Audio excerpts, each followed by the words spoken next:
there's this idea that philosophers have developed in the last 50 years called performative contradiction. It's like a lie. Normally, you think of a lie as you lie when you say something that you know not to be true. And there's different forms of lies. There's sins of commission, lies of commission, where you literally say something and you know it not to be true. And then there are lies of omission, where you have something to say and you don't. And classically, people have regarded sins of commission more seriously than sins of omission. But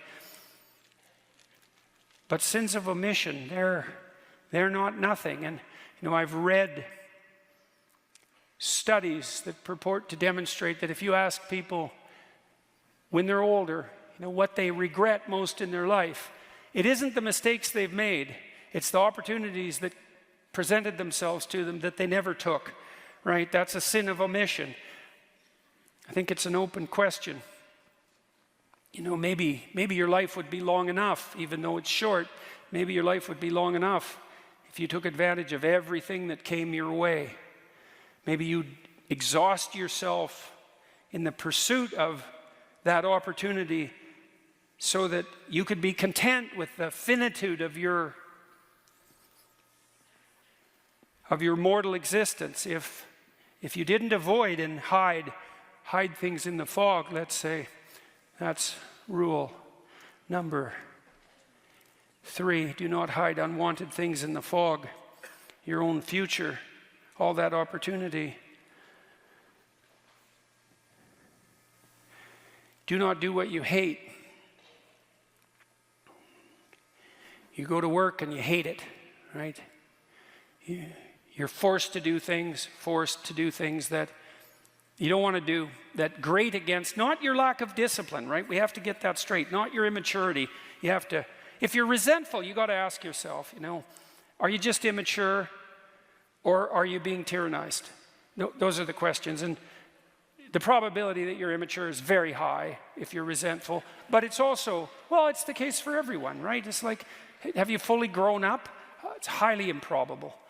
And well, you know people, you know what they're like, you know yourself, that you're still 13 in some ways. And I can see this in my clinical clients often. It was so interesting watching them talk, because especially if they had been hurt at some point in their life, they would literally, I could see them transform right before my eyes. I saw one woman once who talked to me about a very traumatic experience she had. Her mother put her in a grocery cart, and it was on a hill. And she rolled down the hill in the bloody grocery cart, and it spilled her out. And she ended up in the hospital and under the care of a pretty damn psychopathic nurse. And it really tilted her towards paranoia for the rest of her life, right? She was so shocked, first of all, that she got hurt, and second of all, that when she went for help, she encountered someone malevolent who actually, what would you say, fed on her pain. She never recovered from that. And then when she was telling me the story, she was like a 55-year-old woman. She was 5. Like everything about her just shifted, like her tone of voice, the set of her face, the voice she used. You could just see that part of her had come to one crash and halt in the out-of-control shopping cart that hit the pavement hard when she was 5 years old. And this hate.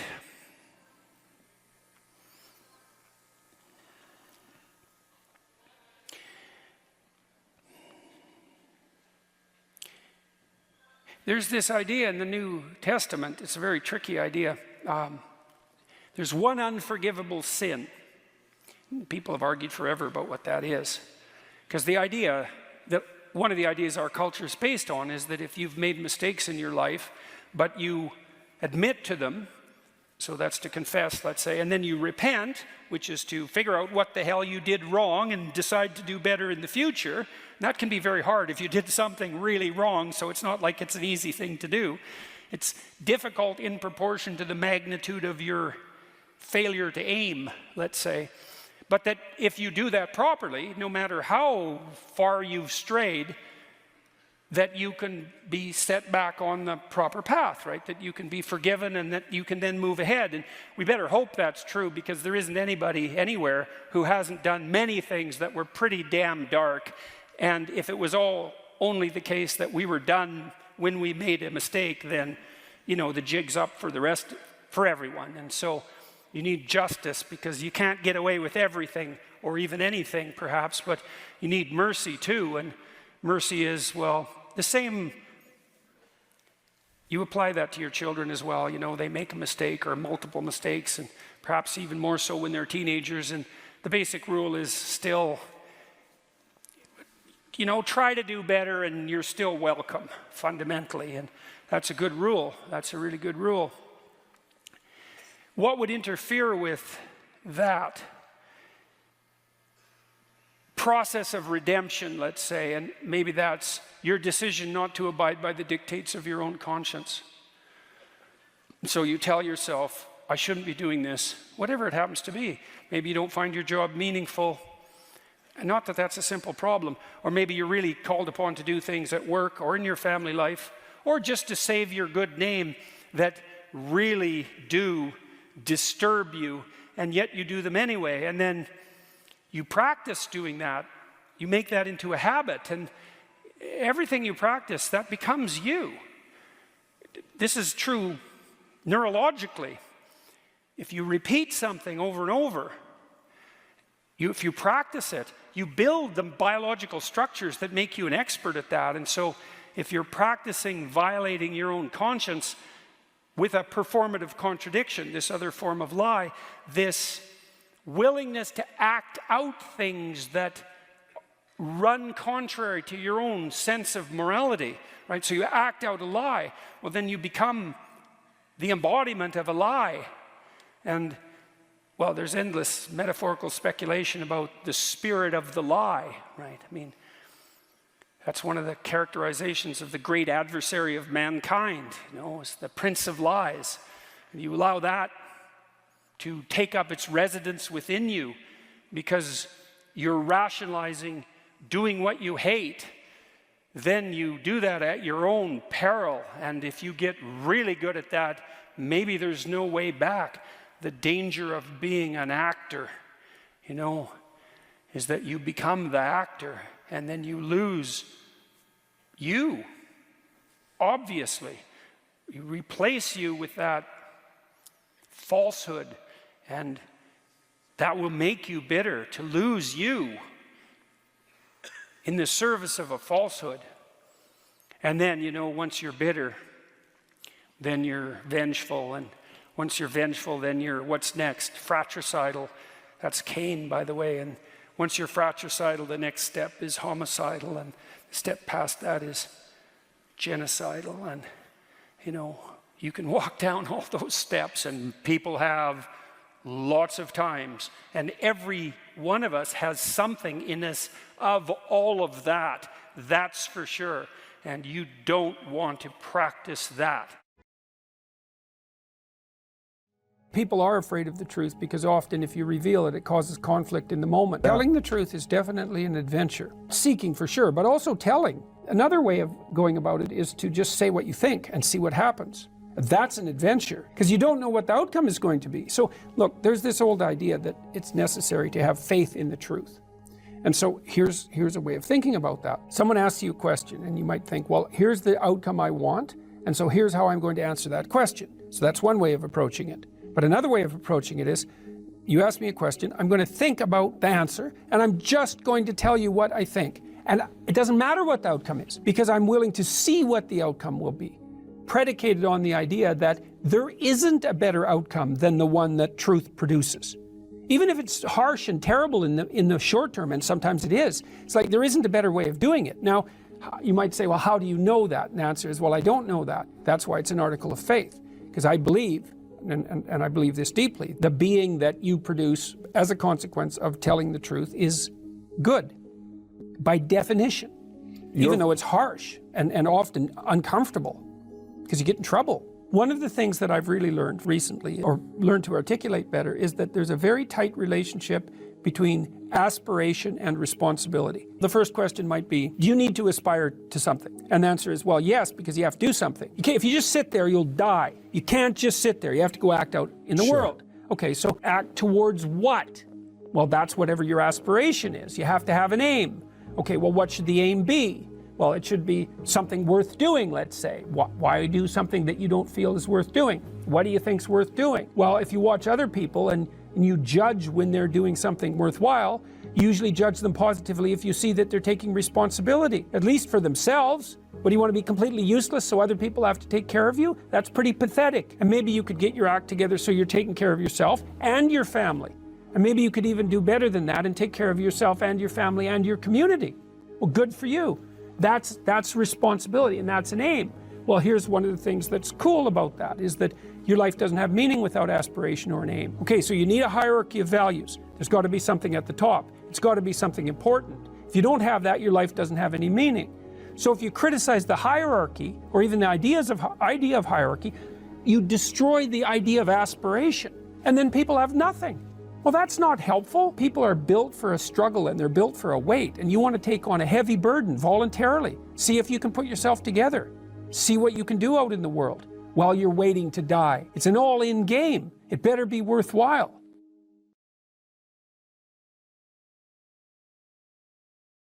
Right? They're all like, why should I stand up, be a martyr, get fired? This guy at Google got fired. Yeah.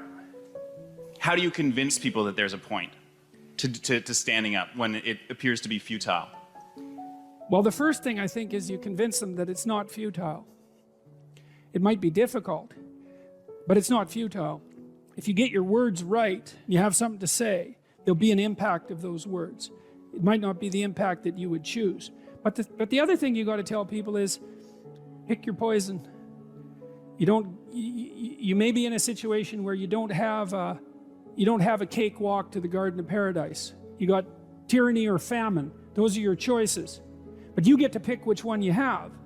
And I would say if you're being oppressed, and I mean in your soul, by what you're required to swallow at work, well, you think you're not paying a price for that?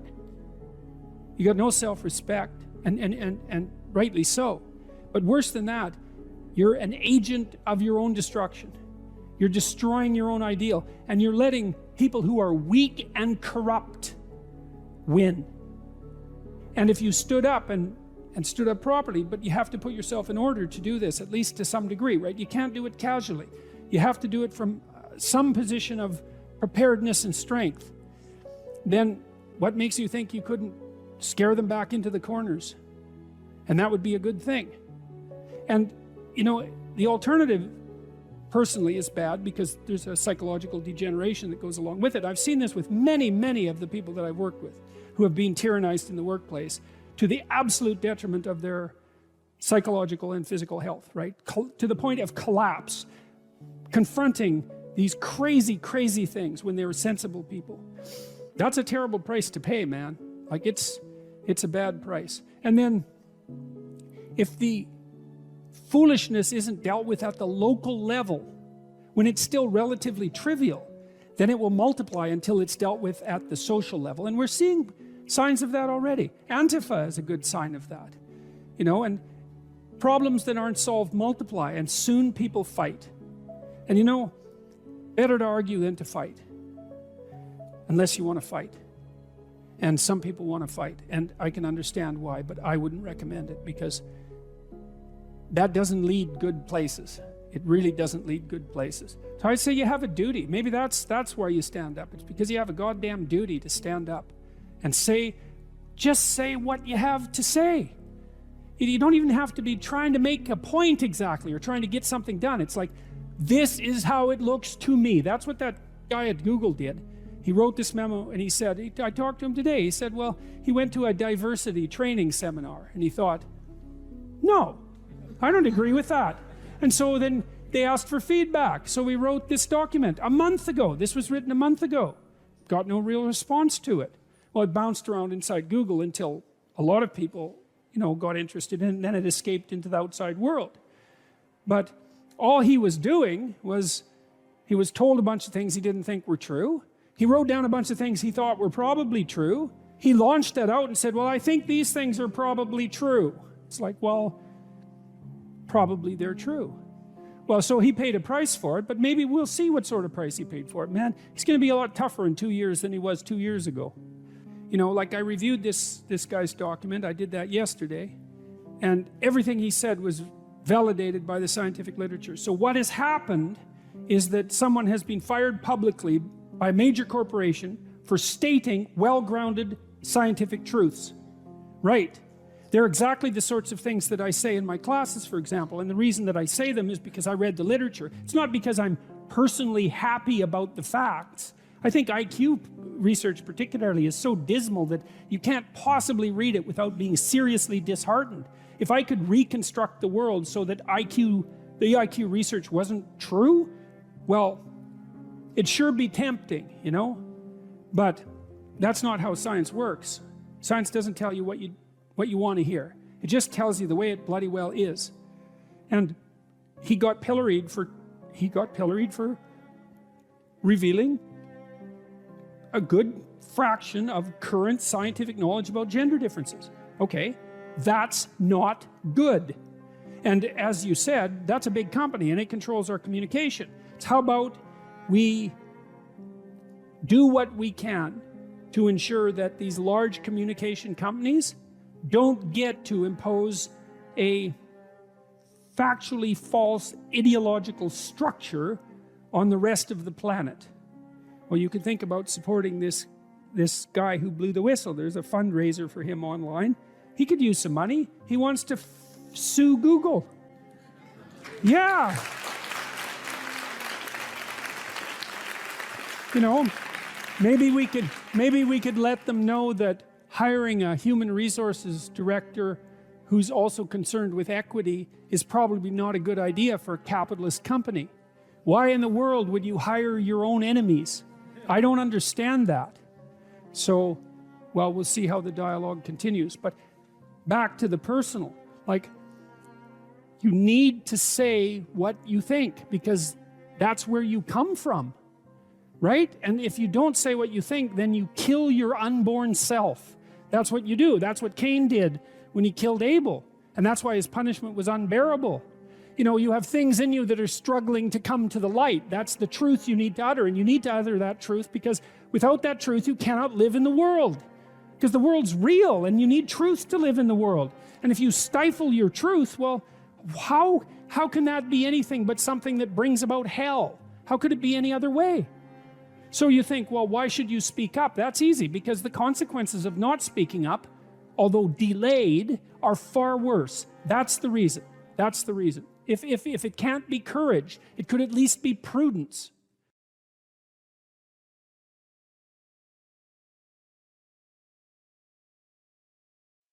You know, if you limit someone's free speech, not only do you limit the rights of the person who's speaking, but you limit the rights of those who could have heard. And it seems to me that I believe that people have the intelligence to make up their own minds and that they should have the information presented to them. My experience has been that people are far more intelligent and perspicacious than we generally assume. They come to the right conclusions. Who's to say? But, you know, I don't think there's anything more important than freedom of speech.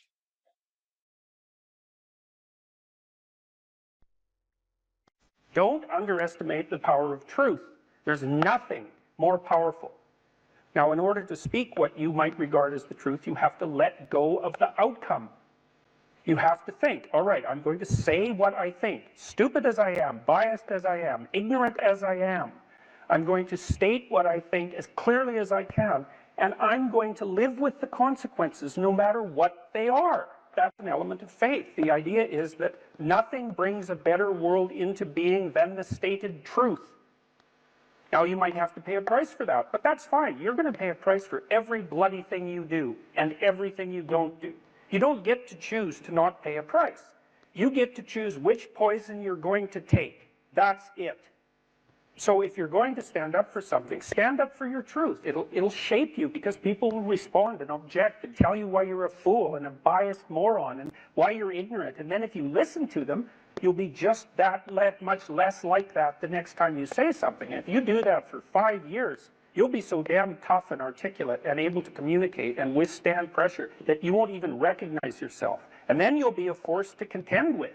It is not safe to speak, and it never will be. But the thing you got to keep in mind is that it's even less safe not to speak, right? It's a balance of risks. It's like you want to pay the price for being who you are and stating your mode of being in the world, or do you want to pay the price for being a bloody serf, one that's enslaved him or herself?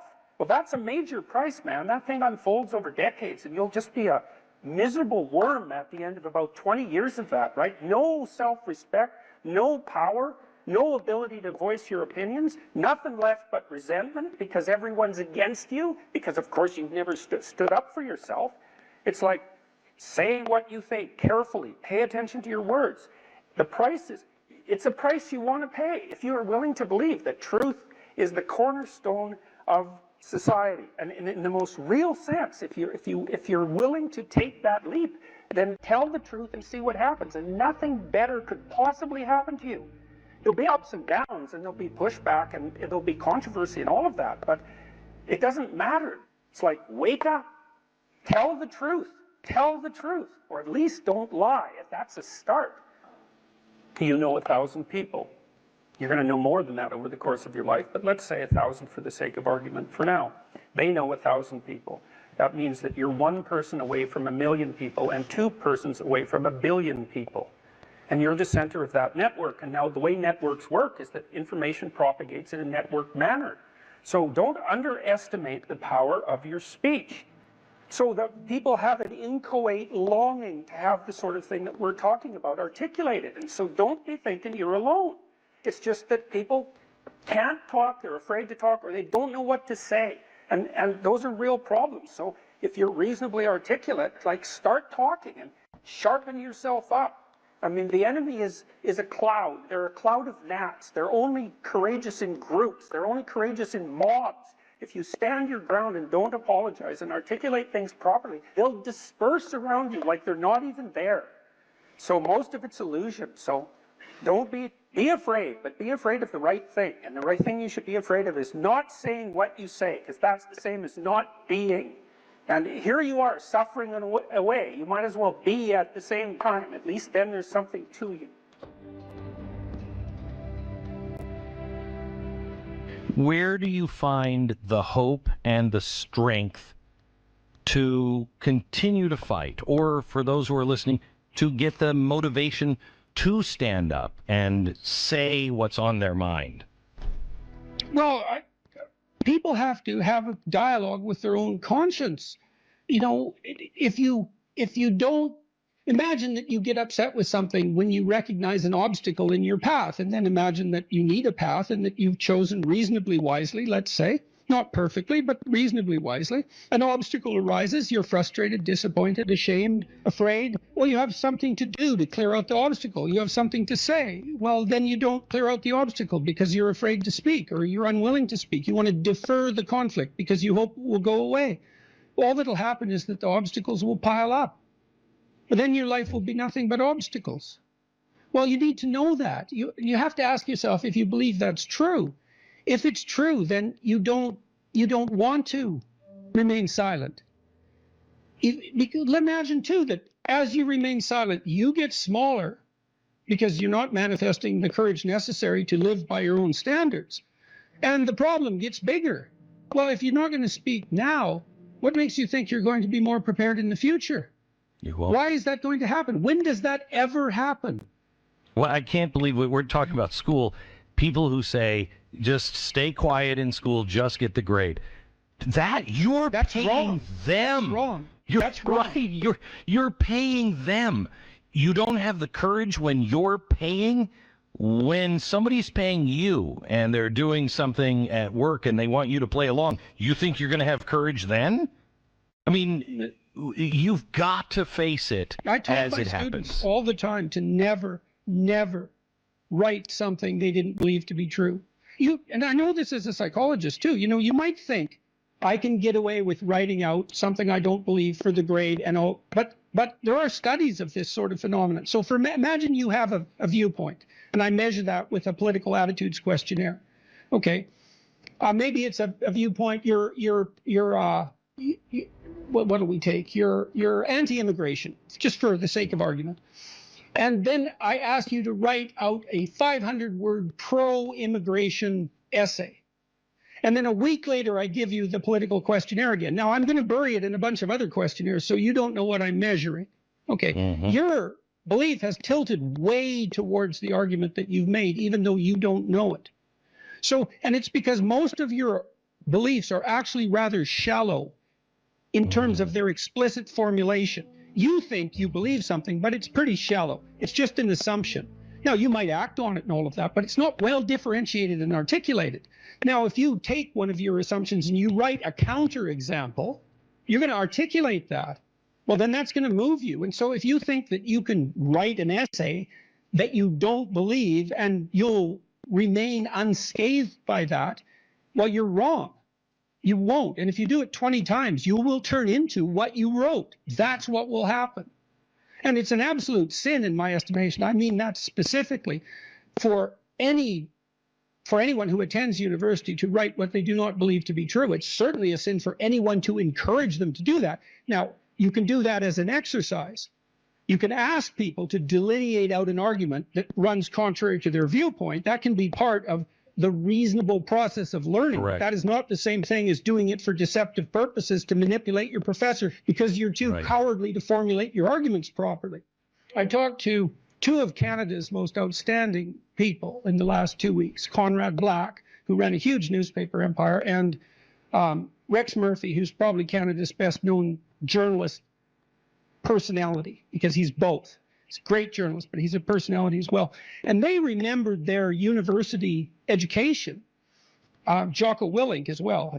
He's not a Canadian, but he had the same kind of memory. They talked about their education in the humanities, mostly concentrating on English literature, and described it with tremendous fondness as a turning point in their life, as an opening up of the world of knowledge to their youthful eyes, right? Very, very fondly.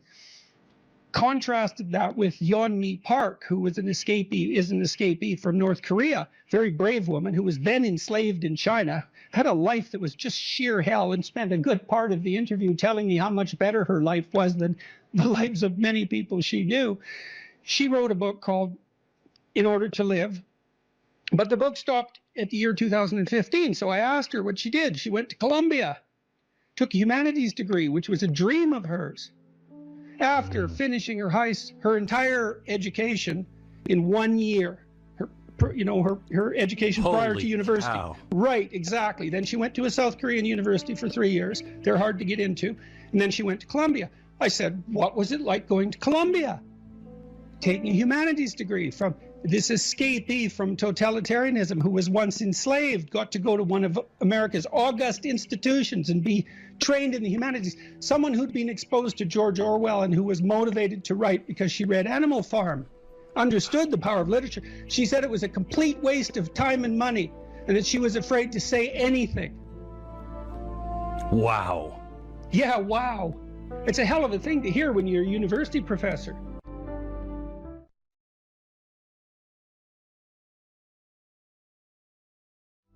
You say you are morally obligated to do remarkable things. Mm-hmm. Why? Well, I think partly because life is so difficult and challenging that unless you give it everything you have, the chances are very high that it will embitter you, and then you'll be a force for darkness and not good.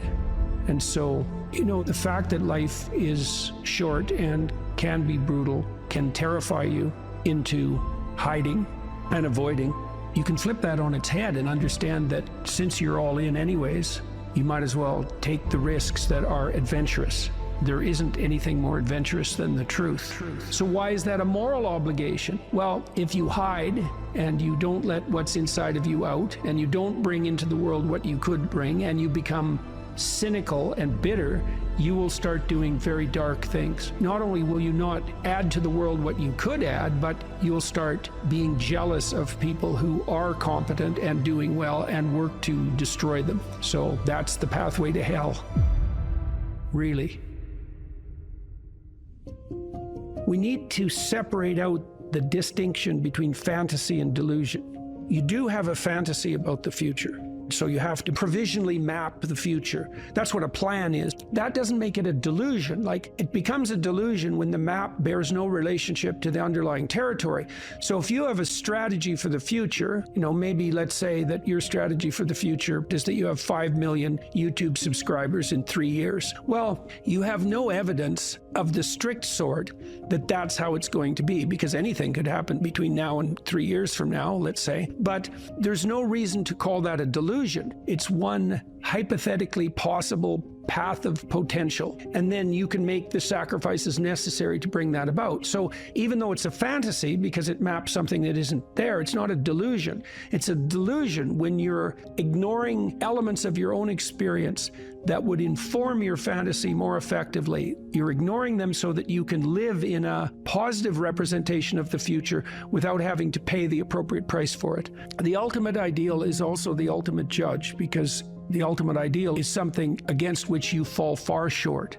And that might be so painful that you can barely stand it. But then what you do is two things, I suppose, is you lower the ideal and you raise your estimation of your potential. And what do I mean by lower the ideal? Well, if you're comparing yourself to someone or even to a future self, and the gap is so painful that it paralyzes you, then you've created a dragon that you don't have the tools to master. And so what you have to do is you have to scale the dragon down to size. And you want to scale the dragon down to size until it's a size that you are willing to move toward, however small that is. Now, if you're here and your ideal is here and that gap is unbearable, then you reduce the gap and you reduce the gap. And you're going to have to do that anyways, because you're not going to move from where you are to perfect in one fell swoop, right? There's going to be incremental steps. So you have to fill in that hierarchy of progression with a high enough resolution representation so that you can start to move forward. There's another gospel comment that's very interesting. It's called the Matthew principle. And the Matthew principle is, to those who have everything, more will be given. And from those who have nothing, everything will be taken. Now, it's brutal because it implies that reality works like this. When you're moving up, you go like this, right? And that's pretty nice. That's a lot better than this. But when you're going down, you go like that, right? It's like downhill, cliff. Okay, so you want to avoid the downhill path. Well, if the uphill path is like this, which is like exponential, let's say, or geometric, then what that means is that it doesn't matter how big the first steps you take uphill are, even if they're trivial, even if they're shameful in their size, because you're so useless. If you're disciplined in that, you'll speed up extraordinarily rapidly.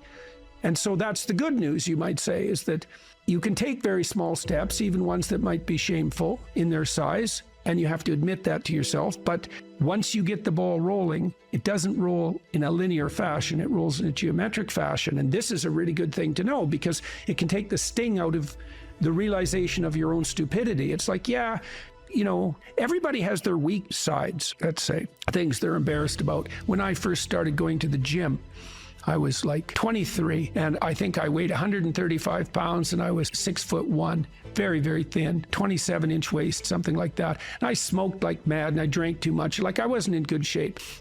The first attempts forward I took in the gym, I went to this swimsuit class. Jesus, it was me and this like really fat guy, young guy, probably not in any worse shape than me, and like 7 old women over 70, and they could outswim me. Like, it was pretty damn humiliating. And so I did a semester of that and got myself in somewhat better shape. And then I started to go to the gym to work out, to lift weights. And that was also rough because, I'd be underneath the bloody bench press trying to lift 75 pounds off the rests. And, some muscle-headed bastard would come over and tell me how to do it. And it's like, yeah, thank you. But it's embarrassing, and lots of times people won't do things like go to the gym because they're so embarrassed about how they look or what sort of shape they're in. And it's a pain to start at the bottom, but you start at the bottom where you're weak. And if you want to rectify what's weak, you have to accept the fact that you're at the bottom and that the first steps are going to be painful. You know, it took me about 3 years, but I stopped smoking and then I stopped drinking and I gained 40 pounds of muscle in like 3.5 years, something like that. I basically had to stop doing that because I had to eat like 6 times a day. It was crazy. But I got a lot more physically confident and a lot more coordinated. But the point of all this is, if you're going to rectify your weaknesses, you have to admit your insufficiency to your own shame. Now, if the gap between you and your ideal is so great that it paralyzes you, you shrink that. Things will beckon to you and call to you, and you'll have intuitions about which pathway to take. And you will, in all likelihood, follow those, because what else do you have? You have these orienting instincts. This is another reason why you don't lie. Because if you lie and you practice lying, you pathologize your instincts. And then your intuitions lead you wrong. You don't want to lie because you program yourself falsely, and then you automatically see what isn't there. And then, of course, the world will slap you in the face continually, and you'll think, oh my God, the world's such a pathological place. When the truth of the matter is that, no, you just keep running into things that you refuse to see. And then you think, well, the world's made of nothing but obstacles. It's like, well, you put the obstacles in your own path, and you did that by developing these complex, self-serving delusions, a story that you tell other people about who you are that isn't true. You're trying to lay out a map that bears no relationship to reality, and you keep wondering why you wander off the path and into a pit. It's like, well, how could it be otherwise? People have commented to me many times about my bravery, and I don't like that. It's not right. I'm afraid of different things than the typical person. Maybe that's a good way of thinking about it. I'm way more afraid of the consequences of saying something that's false or wandering off the appropriate path than I am of whatever consequences might come for saying what I believe and doing what I believe to be the case. I'm way more afraid of that. You know, I've been reading the Gospel of St. Matthew. I'm writing a book at the moment called We Who Wrestle with God, and one of the things Christ says to people continually is to not damage their vision, is to not put, that's the best way of putting it, don't occlude your eye. You can see what's in front of you if you're willing to see it. And if you're willing to see it, many of the terrible obstacles in life, you can just walk around. But if you blind yourself purposefully to follow your own narrow, self-serving delusion, you're going to run into terrible things and terrible people and the terrible part of your own soul all the time. That's what you should be afraid of. You can't be isolated, alone, without responsibility and pursuing your hedonistic nonsense and not be insane and miserable. Those are all the same thing, right? And so, you know, it's got to the point, I've said things that have made me somewhat unpopular, like it's very difficult for people to mature until they have a child. You find a huge part of what you are in that relationship. It makes you responsible, makes you grow up. It gives you the opportunity to mentor someone. You have someone around who's more important than you. Well, that's part of being mentally healthy. It's a huge part of it. This enterprise that I've helped put together, Alliance for Responsible Citizenship, we're trying to put forward a model of governance. It's called a subsidiary model, and the idea is that people have multiple social roles that scale. No, there's you. You should take care of yourself, integrate yourself, which means you can conduct yourself properly across the medium to long run. You're self-sustaining. Then you can maybe extend that to your partner, and then to your family, and then to your local community, and then to broader communities as you become more and more competent and able to take on that responsibility. That's the alternative to isolated hedonic slavery. You slave to your own whims, and it's the alternative to tyranny, because if you take on all that responsibility, you don't have any need for someone to govern you. It's truly the case that your sanity is the concordance between you as an individual and the world. That's the sanity. You're distributed out into the world, and you should be, and that's, you want to be. That's where the adventure is. You want to be solipsistic? The solipsistic porn masturbator. Jesus, it's no wonder you be aimless and miserable. Well, God, it's so pathetic. Why am I so unhappy? It's because you think about yourself. Oh, no, you think about the lowest impulses in yourself all the time. That's why you're miserable. People exist in a sacrificial relationship to the world. What does that mean? It seems to mean something like human beings are aware of their extended self. You know you're going to be around tomorrow and next week and next month and next year and 5 years from now and 10 years from now. Now it's less certain as you go out, but you do have the sense of yourself as something that stretches across the decades. Okay, and so what that means is that you have to conduct yourself in a manner that isn't merely immediate. You have to conduct yourself in a manner that will work across time. Now, how do people do that? They work. Work is a sacrificial gesture. So you work, by definition, virtually. Work is the sacrifice of the present for the future. I mean, maybe someone can come up with a better definition of work than that, but I don't think so. It's like you put in time and effort right now, even if it's something not what you'd like to be doing at the moment. You put in time and effort because you believe. What the hell does that mean? You believe it'll pay off. Well, is that a contract with the future? Is it a covenant? Because the relationship that the biblical corpus characterizes human striving is covenantal. It's a bargain. The bargain is you make the right sacrifices and they pay off. That's the bargain. Now, you might say, well, that's just part of the social contract, but the biblical corpus insists that it's deeper than that. It's built into the structure of reality itself. And that if you got the sacrifices right, the future would be paradisal. That's a kind of sacrifice right there, is that you're willing to sacrifice your short-term physiological and psychological comfort for a medium to long-term benefit. It's the essence of sacrifice. This is something the atheists don't understand about the biblical narrative, is that the narrative insists that we live in a sacrificial relationship. It's the essence of humanity to live in a sacrificial relationship. It's like, well, is that true or not? Well, as you mature, your relationships are more sacrificial. It's less about what you, in your narrow sense, want right now, and it's more about what's good over the medium to long run, including other people. Well, that's a sacrificial relationship. Now, the covenant, and this is a matter of faith. It's the matter of the deepest faith. Are you willing to act out the proposition that the way to make the world reveal its will suffice? There's technically two different forms of reward. There's consumatory reward. That's what an orgasm is. It's consumatory reward. It brings the behavioral and perceptual sequence to a halt. It ends it, right? At the climax, it ends it. But then it's over. That journey is over, right? Then there's the dopaminergic reward, and dopaminergic reward is evidence of advancement towards a goal, right?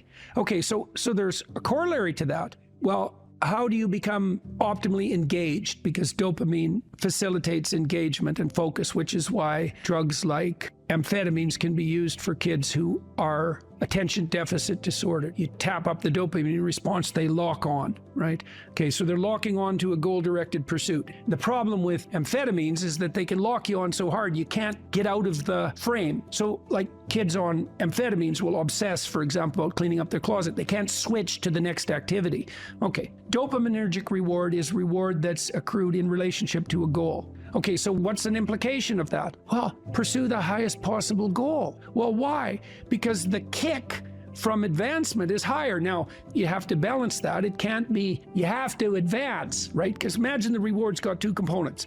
Number one is you're moving towards something valuable. Okay, so you want it to be as valuable as possible. Okay, but you have to be moving. You need something extremely valuable that you can move towards.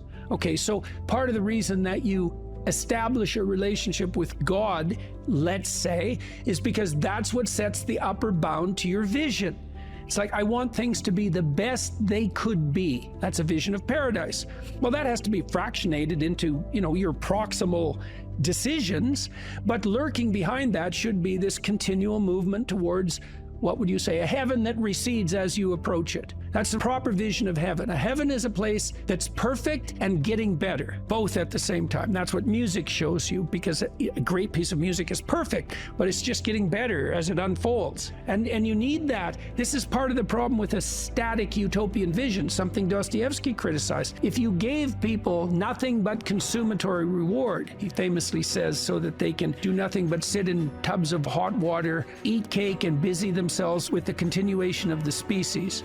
Human beings would break that all to hell in a moment just so they have something interesting to do. If you run yourself through a disciplinary process, so you accomplish something, maybe you don't attain the goal you were aiming at, but you accrue a new way of looking at the world and a set of skills. Well, if you just keep doing that, you have multiple ways of looking at the world and more skill. Well, that's your storehouse of treasure. As you walk through life in your normal mode, things will call to you. And if you pursue them, they will take you deep. It doesn't really matter what it is that calls. What matters is that you pursue it, and you pursue it to the depths. And as you pursue it to the depths, you will become transformed. And if you do that without reservation, that will turn you into the person who frees the slaves and opposes the tyrants.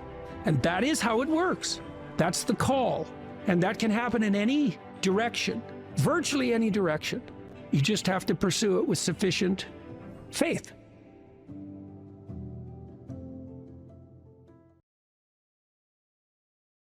Okay, we're having a conversation. I'm deciding I'm going to listen to you, right? That's different than how people generally communicate, because usually when they communicate, they're doing something like, okay, we're going to have a conversation and I'm going to tell you why I'm right and I'll win if you agree. Or maybe you're having a conversation where, I don't know what you're trying to do. Maybe you're trying to impress the person you're talking to. So you're not listening to them at all. You're just thinking about what you're going to say next. Okay, so that's not this. This is, you might have something to tell me. And so I'm going to listen on the off chance that you'll tell me something that would really be useful for me to know. And so if you agree with me and I find that out, I know nothing more than I knew before. I just know what I knew before. And maybe I'm happy about that because, you know, it didn't get challenged. But I'm no smarter than I was before. But maybe you're different than me. And so while I'm listening to you, you'll tell me something I don't like. Maybe it's something I find contemptible or difficult, whatever. Maybe you'll tell me something I don't know, and then I won't be quite as stupid. And then maybe I won't run painfully into quite as many things. And that's a really useful thing to know, especially if you live with someone and you're trying to make long-term peace with them, is they're not the same as you. And their way they look at the world and the facts that they pull out of the world aren't the same as your facts. And even though you're going to be overwhelmed with the proclivity to demonstrate that you're right, it is the case that two brains are better than one. And so maybe 9 of the 10 things they tell you are dispensable, or maybe even 49 out of 50, but one thing, all you need to get out of the damn conversation is one thing you don't know. And one of the things that's very cool about a good psychotherapeutic session is that the whole conversation is like that. All you're doing is trying to express the truth of the situation as clearly as possible. That's it. And so now, Roger's proposition, and I'll tell you why he derived it, was that if you have a conversation like that with someone, it will make both of you better. It'll make both of you psychologically healthier. So there's an implicit presupposition that the exchange of truth is curative. Well, that's a very cool idea. I mean, it's a very deep idea. It's the idea upon which Western civilization, although not only Western civilization, is actually predicated. The idea that truth produces health. But for Rogers, that was the entire purpose of the Psychotherapeutic Alliance. You come to see me because you want to be better. You don't even know what that means necessarily, neither do I. We're going to figure that out together. But you come and you say, look, things are not acceptable to me, and maybe there's something I could do about that. So that's the minimal precondition to engage in therapy. Something's wrong, you're willing to talk about it truthfully, and you want it to be better. Without that, the therapeutic relationship does not get off the ground. And so then you might ask, well, what relationships are therapeutic? And the answer to that would be, if you have a real relationship, it's therapeutic. If it isn't, what you have is not a relationship. God only knows what you have. You're a slave, they're a tyrant, you know, you're both butting heads with one another. It's a primate dominance hierarchy dispute. Oh, I don't know, you're like two cats in a barrel or two people with their hands around each other's throats. But what you have is not a relationship. One of the things I try to do in my therapeutic sessions is, first of all, to listen, to really listen. And then, while I listen, I watch. And while I'm listening, things will happen in my head. You know, maybe I'll get a little image of something, or I'll get a thought or a question will emerge, and then I'll just tell the person what that is. But it's sort of directionless, you know. It's not like I have a goal, except that we're trying to make things better. I'm on the side of the part of the person that wants things to be better, not worse.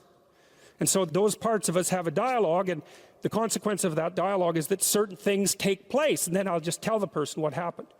And it isn't that I'm right. That's not the point. The point is that they get to have an hour where someone actually tells them what they think. Here's the impact you're having on me. This is making me angry. This is making me happy. This is really interesting. This reminds me of something that you said an hour ago that I don't quite understand. And the whole point is not for either person to make the proposition or convince the other that their position is correct, but merely to have an exchange of experience about how things are set up. And it's extraordinarily useful for people because it's often difficult for anyone to find anyone to talk to that will actually listen. And so another thing that's really strange about this listening is that if you listen to people, they will tell you the weirdest bloody things so fast you just cannot believe it. So if you're having a conversation with someone and it's dull, it's because you're not listening to them properly, because they're weird. They're like wombats or albatrosses or rhinoceroses or something. Like, they're strange creatures. And so if you were actually communicating with them and they were telling you how weird they really are, it would be anything but boring. And you can ask questions. That's a really good way of listening. But one of Roger's points is, well, you have to be oriented properly in order to listen. And the orientation has to be, look, what I want out of this conversation is that the place we both end up is better than the place we left. That's it. That's what I'm after. And if you're not after that, you got to think, why the hell wouldn't you be after that? What could you possibly be after that would be better than that? You walk away smarter and more well-equipped for the world than you were before you had the conversation, and so does the other person. Well, maybe if you're bitter and resentful and angry and anxious and, generally annoyed at the world, then that isn't what you want. You want the other person to walk away worse, and you too, because you're full of revenge. But, you'll get what you want if you do that. So we know from our research that such empathic understanding with a person, not about him, is such an effective approach that it can bring about major changes in personality. Some of you may be feeling that you listen well to people and that you have never seen such results. The chances are very great that you have not been listening in the manner that I've described. Fortunately, I can suggest a little experiment that you can do to test the quality of your understanding. The next time you get into an argument with your wife or your friend or a small group of friends, stop the discussion for a moment and, for an experiment, institute this rule. Each person can speak up for himself only after he has first restated the ideas and feelings of the previous speaker accurately. What accurately means is they have to agree with your restatement. Now, that's an annoying thing to do, because if someone is talking to you and you disagree with them, the first thing you want to do is take their argument, make the stupidest possible thing out of it that you can. That's the straw man, and then demolish it. It's like, so then you can walk away feeling good about it, and you dominated them really nicely. But that isn't what you do. You say, okay, well, I'm going to take what you told me, and maybe I'm even going to make your argument stronger than the one you made. That's useful if you're dealing with someone that you have to live with, because maybe they can't bloody well express themselves very well, but they have something to say. So you make their argument strong. All right, then you see what this would mean. It would mean that before presenting your own point of view, it would be necessary for you to really achieve the other speaker's frame of reference, to understand his thoughts and feelings so well that you could summarize them for him. Sounds simple, doesn't it? But if you will try it, you'll find that it's the most difficult thing that you've ever done. You said that a harmless man is not a good man. A good man is a very dangerous man who has that under voluntary control. How should people become more dangerous? Oh, becoming more articulate is definitely, I would say, that's the primary array of weapons. So, physical prowess is something, and it's not nothing, that physical confidence that comes along with that as well. But the same thing replicated at the level of the ability to communicate and to think, that's way broader field of battle and opportunity. So this is one thing that isn't taught well, especially to boys. It's more important to teach it to boys, I would say, because they're more skeptical of the educational enterprise in general, generally speaking, partly because they're less obedient, partly because they're less agreeable. That's particularly true for disagreeable boys. And agreeable boys get higher grades independent of their IQ and their academic achievement, because they're easier to deal with. So what do you tell disagreeable boys? There's nothing that makes you more formidable than verbal competence. than being able to articulate, be able to think, to marshal your arguments, right? It's a battlefield metaphor. Get everything in order, get all your information straight, to marshal your forces. And so, I mean, that's part of the reason that rap artists are so popular, especially among disaffected young men, black and white alike, because they're unbelievably articulate. Like, they have this incredible verbal prowess. It's unbelievably attractive. You know, and it's associated with genuine artistic and redemptive activity, often focusing on something that's approximately the voice of the underclass, let's say, but a powerful voice, right? And it's interesting to see how many young white guys identify with that. Was it Aldous Huxley that wrote Doors of Perception? Yeah. Yeah, so this is kind of an equivalent of that, right? That you have a experience which many people struggle to articulate. You take the best of us, the one that has the most precise, most articulate, erudite language. You drop them in and you say, okay, show us what you've learned.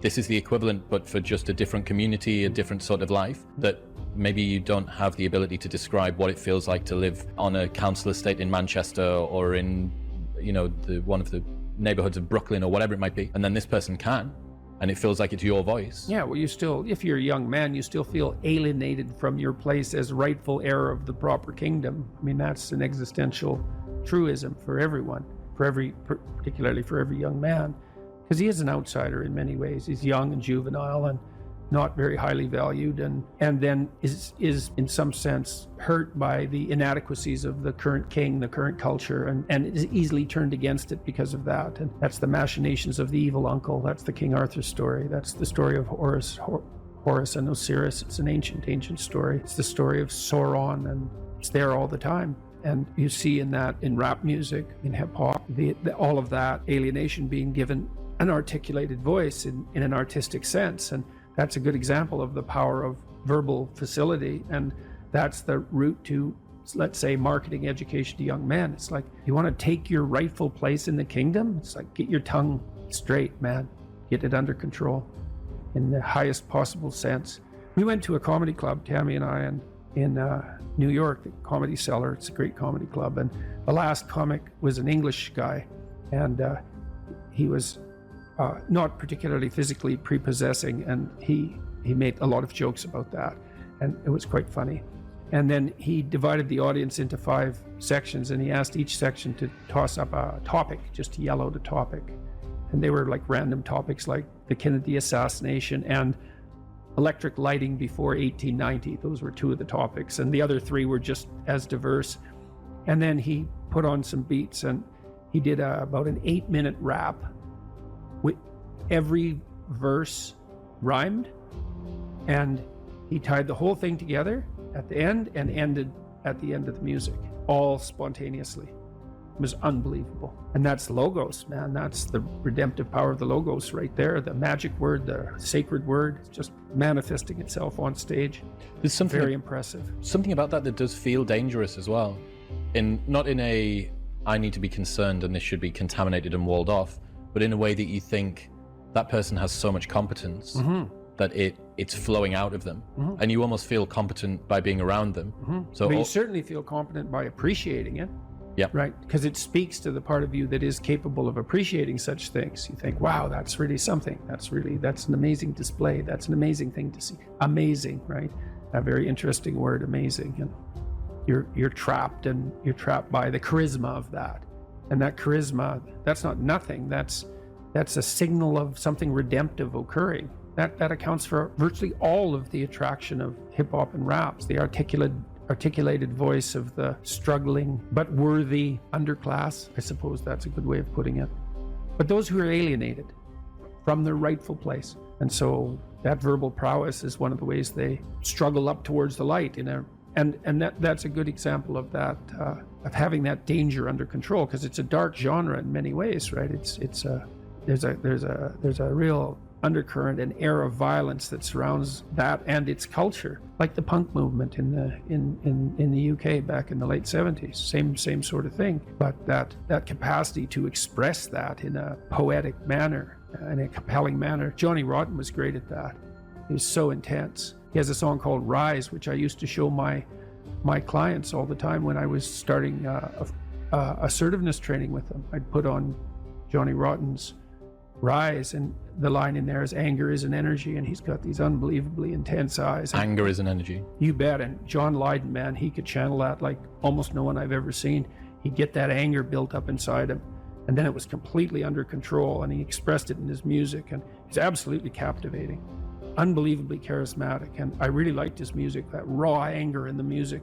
But it was in the bloody music, wasn't it? It wasn't some random riot, you know? He transmuted that into something, you know, you can argue about the poetic merits of punk rock, although I don't think you should. I mean, I Did It My Way, Sid Vicious's version of I Did It My Way. My God, that's a work of genius, that. It's so brilliantly satirical. And you can write about what you think about the problems that obsess you. And you can become articulate as a consequence. And there'll be nothing about that that isn't the adventure of your life. Right? To become articulate is to become the master of your own tongue. To become properly articulate is to make the word divine and to treat it in that manner. The divine word creates the order that's habitable and good.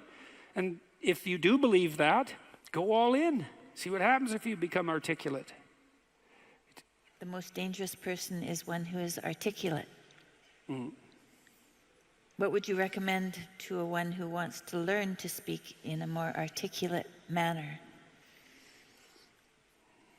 Well, articulate is an interesting word, because if your joints are articulated, and that means you can do things with them because they're articulated, right? They're not one solid, vague mass. They're differentiated. And someone who's graceful is articulated and compelling because they're articulated. And speech is a form of articulation in that manner because the act of speech itself is extremely complicated. It's a very complicated motor activity, right? It's a very complicated action to dance with your tongue, let's say. It is definitely the case that there is no more exceptional form of the capacity to be dangerous than to be articulate. And one of the things that really shocks me, and part of the reason that my son and I and our co-workers developed this essay app, is that young men in particular are never taught this. Why be literate? Do you want to be competent and dangerous, or do you want to be vague and useless? Because those are your options. And I don't care what your job is. If you're a plumber, I have great respect for plumbers, by the way, and you're articulate, you can negotiate with your clients, you can introduce your co-workers, you can make a case for your employees, you can advertise your services, you can think through your problems. You're firing on all cylinders. Our whole culture is based on the idea of the supremacy of the word. Our whole culture is based on the idea that it is the word itself that extracts habitable order from chaos and possibility. And the reason our culture is predicated on that is because it's a deep truth. And to the degree that our culture actually embodies that, it works. It's a great thing to be articulate. It would be so lovely if our educators were wise enough to communicate this appropriately to young men who are striving forward, and to let them know in no uncertain terms that if they want to make themselves into forces to be contended with, that there's no surer route to that than an exceptional poetic literacy. Now, it's not like young people don't have an intuition of this. There are reasons they admire rap musicians, for example, who are often extraordinarily articulate in their performance and their capacity for spontaneous poetic utterance. And certainly the greatest people I've met, including great warriors, you might say, are great in no small part because they're articulate. I know a former special services, special operations soldier, Jocko Willink. Some of you might know about Jocko. He's about 4 feet wide and about 3 feet thick, and he's one tough son of a bitch. I'll tell you, you don't want to mess with him, and he knows perfectly well and is very capable of articulating the fact that his success as a eminent warrior is in no small part dependent on his ability to communicate. because he could communicate well, he could listen to the men who were under his command. Because he was articulate, he could explain to his superiors the situation on the ground. Because he was articulate, he could make a case that the men under his command who were deserving would be promoted. Because he could think in an articulate manner, he could plan strategically and not lose battles. And what's the alternative? You want to be inarticulate? You want to say and like and and pause and stumble and be unable to formulate a strategy, be unable to elucidate a vision, be unable to compel and convince other people, to entice them with your articulated vision of what might be? You want the opposite of that? Why would you want that? You would choose awkwardness over grace? It's preposterous. It's beyond foolish. And I cannot understand for the life of me why this case isn't made in a compelling manner, particularly to young men. And I know it's not being articulated to young men because they're dropping out of the educational realm in droves. And it's unbelievably sad. So, how do you become articulate? Well, by paying attention to what you say. You can think of this as an analogy. Imagine that you're trying to walk across a swamp and the swamp is murky. But you know there's a path under the water, but it twists and moves. And if you stay on the path, you won't drown. The crocodiles in the swamp won't devour you. And as you walk forward, you can feel with your next step where the stone might be. And then you feel it's solid, then you take that step, and then you do the same thing with your foot again. You search and you find out what's solid and you step on it and you move forward in that manner. That's what you do with your words. It's the same thing. You feel and you feel, is this the right word? Is the fact that I'm uttering it putting me together and making me intact and stronger, or is it tearing me apart and making me dissolute and weak? And you can learn to do that.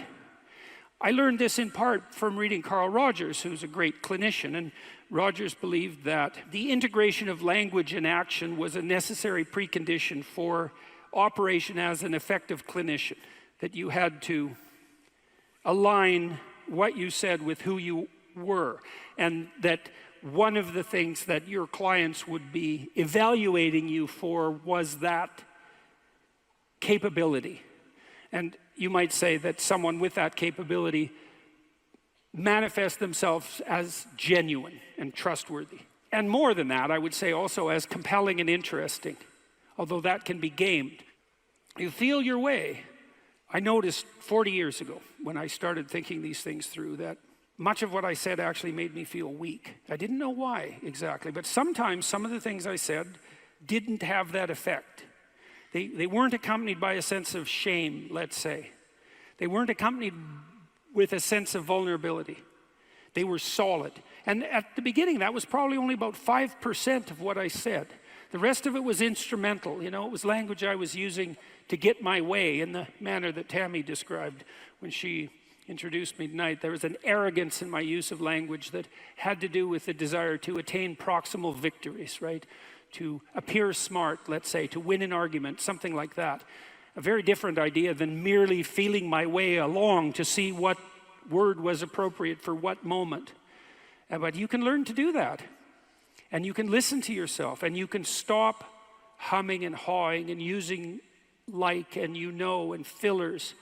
And you can take the time necessary to craft your words carefully. And you can practice merely saying what you believe to be true.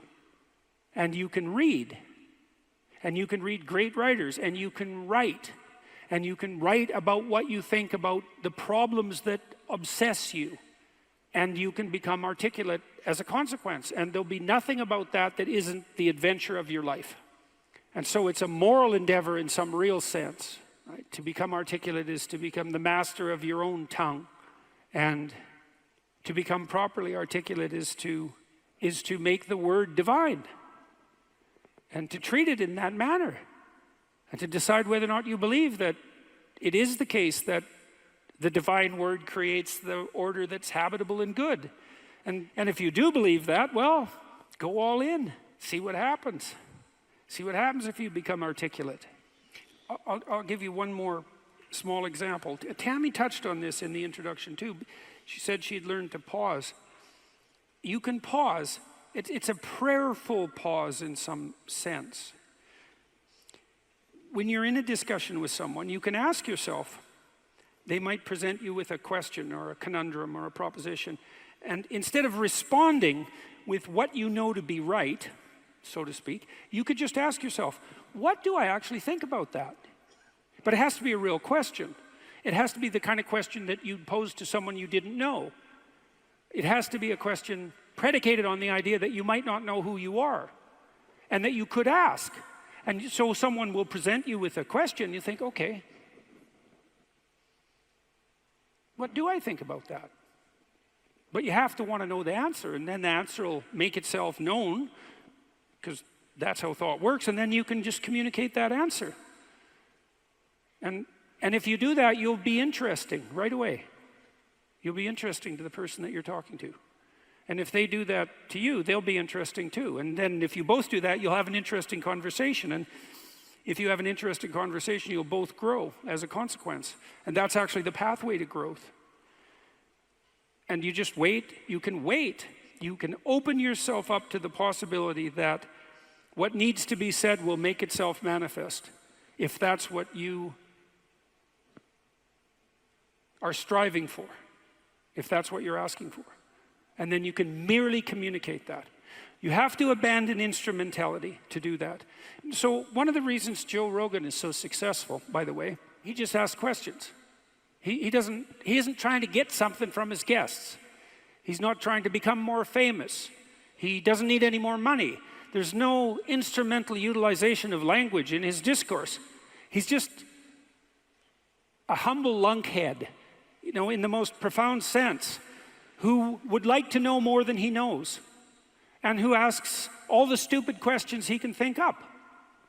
And it turns out that he's actually very, very smart and very well educated now, after talking to hundreds and hundreds of people and listening. And so the stupid questions he asks aren't stupid, and they're questions that are shared by virtually everyone who's listening. And he takes his listeners along on this process of exploratory endeavor, and it's the pathway to success. And the same thing can be true of your life. The pathway to success is much,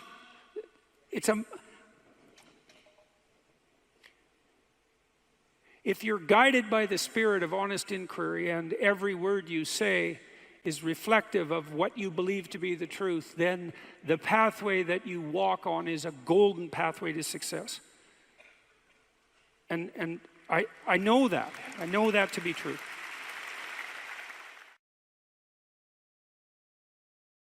It's with our fantasy that we first meet the unknown, right? Well, look, say you're going out with a new person. It's like, what do?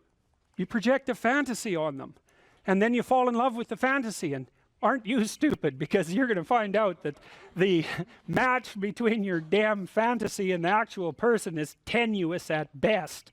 And so Jung would call that a projection of either the anima or the animus. You know, the anima is what a man projects onto a woman he finds desirable. It's like, oh, she's the perfect woman. It's like, well, how do you know that? You've like seen her for 4 seconds, you know, but it grips you.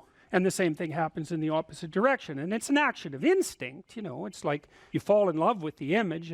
But interestingly enough, what you do in a relationship that works is that you actually, I think that what you see, it's a rough approximation, when you project the ideal and fall in love with it, you see what could be. It could be that, but it's going to take you a hell of a lot of work, because like you got no shortage of flaws, and the other person has no shortage of flaws, and so you're bringing your flaws together, and that's going to produce a lot of friction, and you're going to have to engage in a lot of dialogue before you approach that level of perfection again. But maybe you can do it, and then you get to live happily ever after. Well, wouldn't that be nice? Well, so the unconscious meets the unknown, and it meets it with imagination and fantasy and dream and art. That's how you take, see, you don't just go from what you don't know to fully articulated knowledge in one bloody leap. You can't do that. You have to extend pseudopods of fantasy and imagination into the unknown. That's kind of what theorizing is like, right? Even scientifically, you know, you don't know something scientifically, you generate a theory. Well, it's an imaginative representation that your unconscious is helping you generate. And so you meet the unknown with fantasy. That's what the unconscious is for. From the psychoanalytic perspective, that's what dreams do. And you can see why. You dream about the future. You know, it's like, well, what's the future going to be like? Well, you have a little imaginative story going on, and it's like, you don't really create it. It's sort of, you watch it unfold. You know, maybe you can tweak it here and there, but it sort of comes to you from wherever the hell things like that come from. You know, the unconscious, that's the psychoanalytic answer. It's not really much of an answer because it's more like a representation of a place that we don't understand. But that's where creativity comes from. And I mean, some people are really creative right down to the bloody core. So in my clinical practice, I often see people who are high in openness because they're attracted to me because they watch my lectures. And you have to kind of be high in openness to like my lectures. So because, well, you do, because they go everywhere, you know, and they're not necessarily very orderly.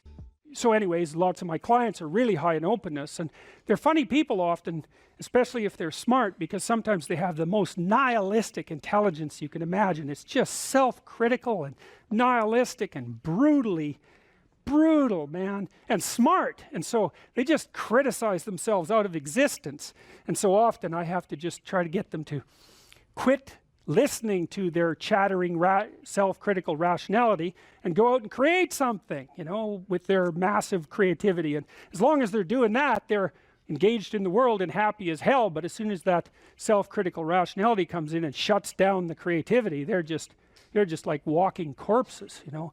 And it's because if you're really open, like you're a tree and it has some trunks, and you know, your most prominent trait is the most lively trunk. And if you're a creative person and you're not engaging in a creative enterprise, you're like a tree that has had its vitality amputated. And so this is not trivial. This is deeply, deeply, deeply rooted in your biology. And those are people often who have like dream lives you just can't believe. I have one client, he has like 4 spectacular dreams a week, and most of the time we just spend discussing them. I mean, God.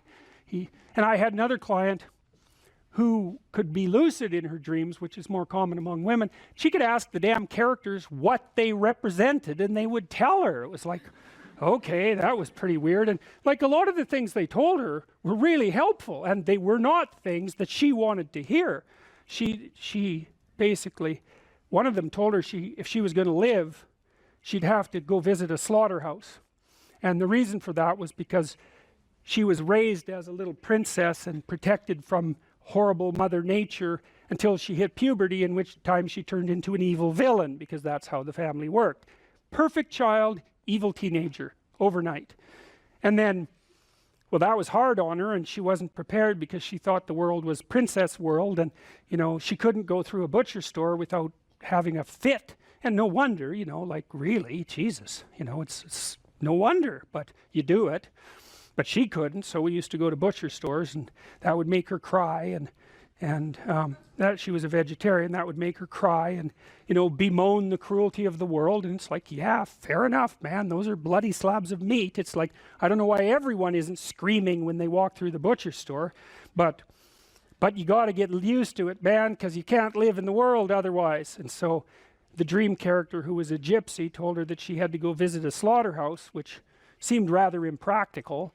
And so I asked her if she could think of anything else to do, and she thought, well, why don't we go visit a funeral home and watch an embalming? And I thought, oh, good. That sounds like a fun way to spend a day.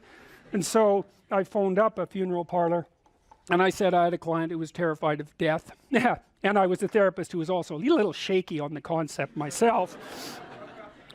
And so they had no problem with that. They deal with death all the time, which is really something to think about, right? A human being can actually have an occupation where they do nothing but deal with death, and they don't go stark raving mad. It's like, what the hell's up with that? It's like working in a palliative care ward where your clients that you know have a relationship, all they're going to do is die this week, next week, the week after. People do that. It's like, those people are tough, man. They're tough. So anyways, we went and watched this embalming, which was, I have a rather high level of disgust sensitivity, so it was a little on the rough side for me. But she sat there, and first while she was not, we were outside this little room, she was not looking at that, man, no way. And she'd kind of go like this, and you know, that was pretty good. And then she'd go like this, and then she'd go like this, and then she watched it.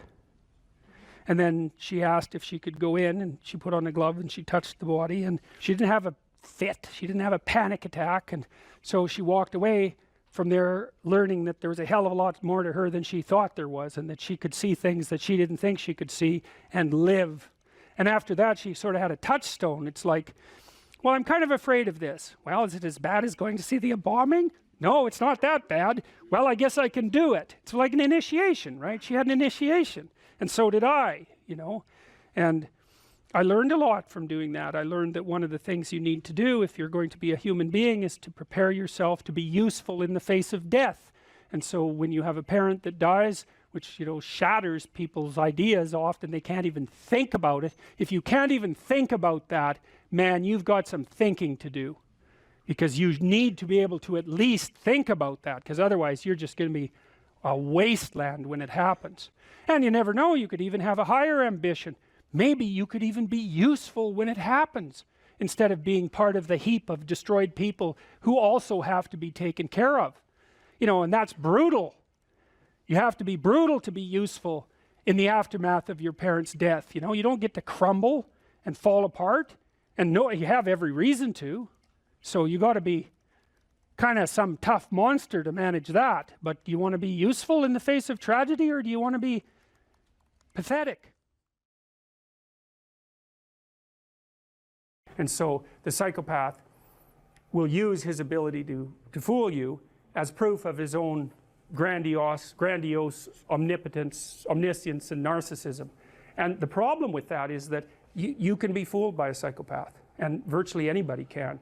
So that Robert Hare, for example, who studied psychopaths for a long time and interviewed a lot of them, like hundreds of them, and videotaped many of the interviews, he said when he was talking to the psychopath, he always believed what they were saying. And then he'd watch the video afterwards and see where the conversation went off the rails. But, you know, the proclivity to be polite in a conversation is very strong. And if you're polite, you don't object to the way that the person unfolds their strategy, you know. And psychopaths are pretty good at figuring out how to manipulate, obviously, how to manipulate people. And the probability that you will be immune to that is extraordinarily low. Go watch Paul Bernardo being interviewed by policemen on YouTube. That's that's enlightening, man. Paul Bernardo, he's like the CEO of a meeting in that video, you know. He gives the cops hell, he gives the lawyers hell, he protests his innocence. He basically tells them that they're rude and untrustworthy because they don't trust him because he did a few little things 17 years ago. And he gets away with it, a few little things, right? I mean, he killed a bunch of people, including the sister of his girlfriend at the time. And, you know, he was a repeat sexual offender and murderer. It's like, but he basically goes, well, you know, that's a long time ago. It's like, we're past that, aren't we? I mean, I'm having a discussion with you. I'm trying to help you solve some crimes, which, by the way, I committed, but we won't bring that up. You know, and you're accusing me of being a liar. Like, you're not playing fair. What's up with you? And then when they answer, he looks at his fingernails, which is like, that's a lovely little manipulative thing, because it basically means whatever happens to be under my fingernail at the moment is much higher priority than listening to your foolish story. And you watch, you'll see people do that to you. And then you get a little insight into what they're up to. He's very good at that. And so, or he looks outside, or he just looks at his hands, or he looks out the window, immediately dismissive in his nonverbal behavior. It's brilliant. The courts were forced to release that, by the way. But look it up, Paul Bernardo on YouTube. Wow, It's just mind-boggling.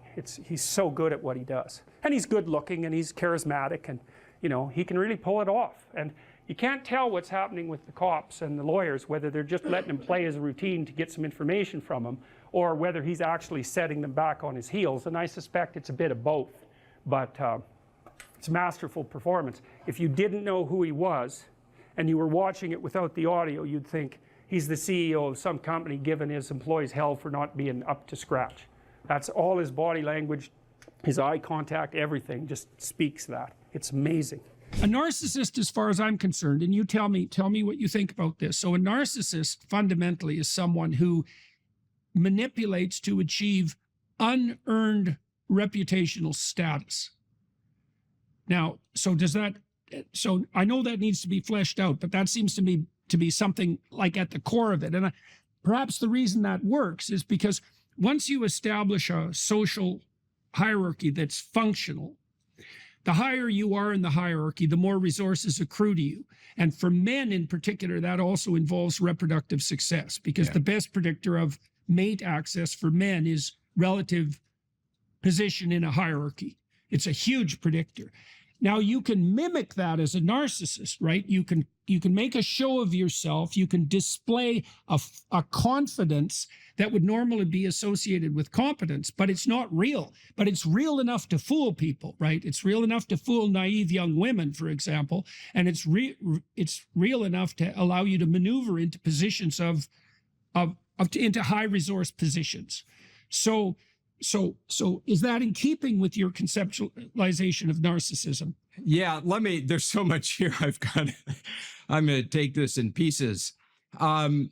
First, I do think that idea of unearned status is really important with narcissism, but there's also the case of people, and I'm thinking of Bill Clinton in particular after he was president, but I'm sure it applies to President Trump, not picking parties here, where you have somebody that really is successful, really is competent, and still has the need for attention, still has the need to be admired, even though they have all those things. So it's not necessarily only unearned. It's like, hey, I just want attention. Whereas other people, like, I go out there, I do my best. I just want to go home with my family. I don't need the attention. So I think it can be, people enjoy the earned attention too, to some extent, but it always gets to the point where you want more than you deserve. So there's an inflation component with narcissism. So I do think that, but I do think there are people who are very competent and narcissistic. Yeah, okay, that's a good distinction. So I want to go back to your alpha question because it's so interesting. Where it hit me, I was in South Africa looking at a group of gazelle of some sort with the guide, and I was watching the alpha running around mate guarding. And I said to my guide, I'm like, what's going on here? And he goes, well, he's the alpha. He has to spend his life mate guarding to make sure the other guys don't come in. I said, how long does he last in this role of an alpha? He goes, well, about a season, and then he'll die because your cortisol's up. And in the human condition, what we have are reverse hierarchies. I mean, this is Freud and totem and taboo. This is essentially the tension in the human system. So if you're an alpha and you're like, I'm not working with the younger guys are going to band together and take you out, and you're going to have an unstable system in a short-term reign or short-term rule. But if, as you say, and like Franz de Waal said, is if you align the alpha with a group of, become the peacemaker, work with the younger guys, you're going to be stable and have a more stable society. So I totally agree with that. I think this idea when I hear young guys saying, I want to be an alpha, I'm like, really? Are you sure? Like, being alpha is hard, and then somebody takes you out in a year, not the best long-term strategy. Yeah, well, you see that with gang members. I mean, we know something about the psychology of gang members, and it's clearly the case that in gang members or among gang members, the more narcissistic, aggressive, manipulative, psychopathic types who are certainly prone to turn to violence can rise, but their lifespan tends to be extremely short. And then they also adopt an attitude towards the world, which is associated with a truncated temporal view, which is, I'm going to get every goddamn thing I can get my hands on right now. And you can understand the attractiveness of that if the alternative is I never get anything I want and I also die quickly. But it's not a very good solution when you could be successful and productive, and that could span decades and also be of service to other people. You know, we should point out too that this discussion that we're having, it strikes to the core of cultural critique as well, because one of the things that we see happening continually, I mean, throughout human history, but I guess it's been amplified intellectually more since the time of Marx, is this insistence that male sociological structures are oppressive patriarchies. And, you know, we need to take that apart, because we could say at a more sophisticated level that if the male hierarchy deteriorates in the direction of narcissistic power, then it becomes an oppressive patriarchy. But if it's bounded by the necessity of productive, iterable interactions of the sort that define, let's say, de Waal's peacemaking chimps, then there's nothing about the patriarchy that's oppressive at all. All that means, if it's oppressive, that means that it's not structured optimally, either for the people who are in the positions of authority and responsibility or for anybody else. But the crucial issue here is that it's certainly possible to structure hierarchies of responsibility so that they're not narcissistic and dominance based. Oh, absolutely. That's how they mostly are. I mean, narcissistic leaders, when they get in power, are generally unstable. People, you know, they get one group of people who love them, another group of people who don't like them. Again, they tend to be less ethical. They tend to get taken out. It just takes some time for it to happen. So it's not a stable system, and it can become toxic. But a healthy, well-adjusted group of guys, I mean, guys get together and they try to align towards a goal. So if I took a bunch of guys and said, let's go fight that monster over there, we'd all get together and fight the monster and have a great time. So guys can work together if they're not doing a bunch of ego stuff, if they're focused on goals. So the standard personality models that produce the big five, extroversion, neuroticism, agreeableness, conscientiousness, and openness, they were derived sort of with a primitive AI, that's a way of thinking about it, that looked for patterns of description across huge corpuses of linguistic data. How do people talk about each other? It turns out they talk about each other using 5 dimensions, and those are the dimensions I just described. But the people who derived the big five didn't use evaluative descriptors. They threw anything out that looked like a value judgment. So, for example, you might say of someone, he's a good person, and you might say of someone else, he's a malevolent person.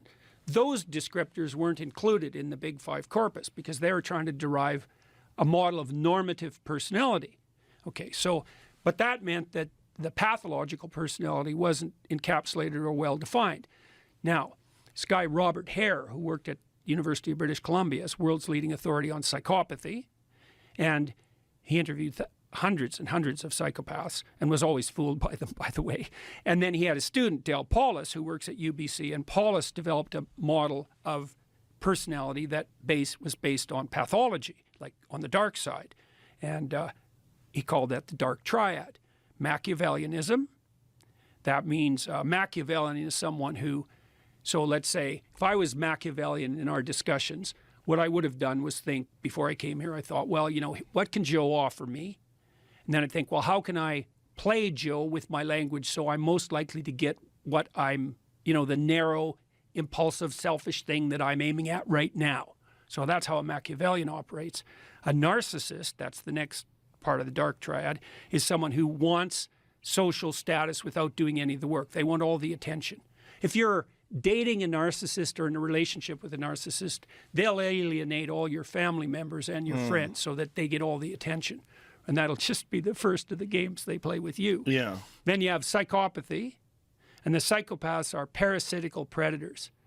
And so the predator will take whatever you've got, and the parasite will live off you.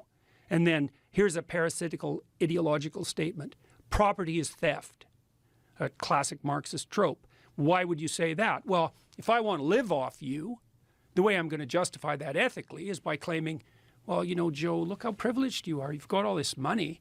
You just took that from the oppressed, And if I'm manipulating you so that I get some of your money, that's only just because, first of all, it's exactly what you did. And second of all, well, why not spread some of that wealth around? So that's Machiavellianism, narcissism, and psychopathy, dark triad. They've expanded that recently to add another dimension that was missing, sadism. And the sadist takes positive delight in causing pain to others. And the lulz culture, L-U-L-Z, the lulz culture online is a culture of sadistic, Machiavellian, narcissistic psychopaths. Lulz, meaning like people are joking around shit posting. Yeah. I did it for the lulz, and it's the plural of LOL, laugh out loud. But like if you look at the Urban Dictionary, for example, the definition of lulz is positive delight in the suffering of others. It's like, yeah, it's sadistic. And bloody well, social media just facilitates like I never thought of lulz as being sadistic. It's in and of itself, it's not a sufficient marker, right? You have to have like 6 or 7 things going on before it's clear that you're manifesting this underlying tetrad of personality traits. Like if you use the odd acronym and you're throwing out a joke at someone, this is a habitual pattern of doing nothing but provoking people online and using deception and lies to do it to attract attention to yourself. It has to be a very consistent pattern. But Paulos, first of all, and his crew of researchers and people who've been influenced by him have laid out this 4-dimensional structure of the dark side, let's say, and they've shown that hyper users of social media, Instagram, for example, and people who do a lot of anonymous shit posting are characterized by, what would you call it, domination by those 4 traits. And part of the reason for that, this is very, very dangerous to our whole society, I think, is that you got to ask yourself what keeps the psychopaths under control in the normal population. And the answer seems to be, especially on the male side, is that narcissistic aggressive men get put in their place by non-narcissistic aggressive men. And that usually has to do with something like the threat of physical intervention. You know how it is if you get a bunch of guys together. I can make a joke about you, and I could even make a joke that was that sort of put you down. But the joke would have to be funny. You'd have to have the opportunity to reciprocate, and you'd have to believe that I was doing it in good spirit. Because if I just used the opportunity to, stick the knife in, we're not going to get along with each other very long. And we know that, and men know that when they talk to each other. And so part of what keeps dialogue among men civilized is the possibility that it won't be civilized if it goes too sideways. And everybody knows that. But there is none of that online, because anybody can post anything about anyone, no matter how denigrating and derisive, especially if they do it anonymously, and there's zero consequence. In fact, quite the opposite. If they're good at it, they get a lot of attention, and the social media companies will monetize it. And so not only is it not inhibited, it's actually facilitated. And this isn't a trivial problem, because if the psychopaths multiply enough, they take the whole society out. So I think virtualization enables psychopathy. And it's worse than just the trolling bit. That's bad enough because it pollutes political dialogue and it makes everyone think that everything is more unstable than it really is. But online criminality is actually a terrible plague. I don't think there's an old person in North America who isn't being targeted by some gang of psychopaths who's, documented all of their interests and their locale, and who knows how much money's in their bank account, and who's doing everything they possibly can at every second to leverage access to it. That's just happening continually. What I learned to do, I think, was to stop saying things that made me weak. I mean, I'm still trying to do that because I'm always feeling when I talk whether or not the words that I'm saying are either making me align or making me come apart. I think alignment is the right way of conceptualizing it, because I think if you say things that are as true as you can say them, let's say, then they come out of the depths inside of you. Because we don't know where thoughts come from. We don't know how far down into your substructure the thoughts emerge. We don't know what processes of physiological alignment are necessary for you to speak from the core of your being. We don't understand any of that. We don't even conceptualize that, but I believe that you can feel that. I decided that I would start practicing not saying things that would make me weak. And what happened was that I had to stop saying almost everything that I was saying. I would say 95% of it. It's a hell of a shock to wake up and realize that You know, and you might think, well, do you really want all of that to burn off? It's like, well, there's nothing left but a little husk, 5% of you. It's like, well, if that 5% is solid, then maybe that's exactly what you want to have happen. The issue is there are times in your life where you know that the thing that you're saying is not true. It's a deception. It's a lie of some sort, and you're using it to manipulate yourself or another person or the world. And you're also possessed, fully possessed of the idea that you can get away with it.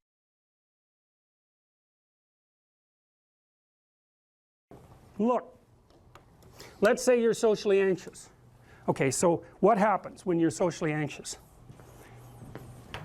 You go to a party, your heart's beating. Why? The party is a monster. Why? Because it's judging you. And it's judging you, it's putting you low down the dominance hierarchy, because that's what a negative judgment is. And that interferes with your sexual success. And that means that you're being harshly evaluated by nature itself. Right? So you are confronting the dragon of chaos when you go into the social situation. And so what do? You're like this, right? You hunch over, and that's low dominance. I'm no threat. It's like, well, that's not going to get you very far. You know, but that's a logical thing to do in the face of a tyrant. So I'm no threat. You know, you look at the king and you're dead. I'm no threat. I'm hunched over. And then what's happening internally? What are people thinking about me? What are people thinking about me? Am I looking stupid? Am I looking foolish? Geez, I'm awkward. I hate being here. Man, I'm sweating too much. It's all internalized, right? It's all self-focused. The eye isn't working. What do you tell people? Don't stop thinking about yourself, because you can't. It's like, don't think of a white elephant. White elephant, white elephant, white elephant. You can't tell someone to stop thinking about something because they get caught in a loop. What you do with socially anxious people is you say, look at other people. Look at them, right? Why? Because if you look at them, you can tell what they're thinking. And then unless you're terribly socialized, and some people are. Some people have no social skills. And so the reason they can't go to a party is because they don't even know how to introduce themselves. Like no one ever taught them how to behave. And so they're really good candidates for behavior therapy, because you walk them through the process of how you actually manifest the procedures that are associated with social acceptability. But most people aren't like that. They have the ability. So if they're really introverted and high in neuroticism, they can usually talk quite well to someone one-on-one. Why? Because they look at them. Well, if I look at you, it's another thing to do if you're ever speaking to a group of people. Never speak to the group of people. It doesn't exist. You talk to individuals, and then they reflect for you the entire group, because they're all entrained. So you look at one person, they broadcast to you what everyone's thinking, and you know how to talk to one person. So it's easy. So as soon as you focus on the person, not you, you push your attention outward, use your eye, you push your attention outward, and you start watching. Well, then all your automatic mechanisms kick in, and you stop being awkward. Because if we're talking, and I'm looking here, I don't know what you're going to do next, and I'm going to put disjunctions into they're like bad chords in the melody of our conversation, and the reason is I'm not paying attention. So that's why the eye is the thing at the top of the pyramid. It's like the thing that enables you to win the set of all possible dominance hierarchies is the eye. Pay attention. Pay attention. That's the critical issue. That's why the Egyptians worshipped Horus. That's why Horus was the thing that rescued Osiris from the depths. It's the capacity to pay attention. What do you pay attention to most? What your right hemisphere signals as anomalous. It attracts your attention. It's like, this isn't going quite right. I'm not looking at that. Wrong.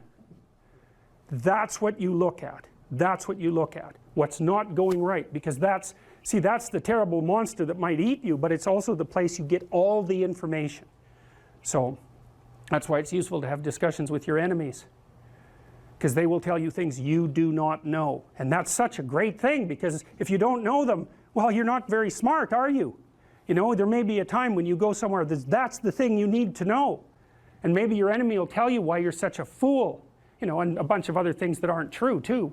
But even one thing that's accurate, it's like, yeah, thanks very much, man. Maybe I'll do some work on that, and I won't have to carry that forward.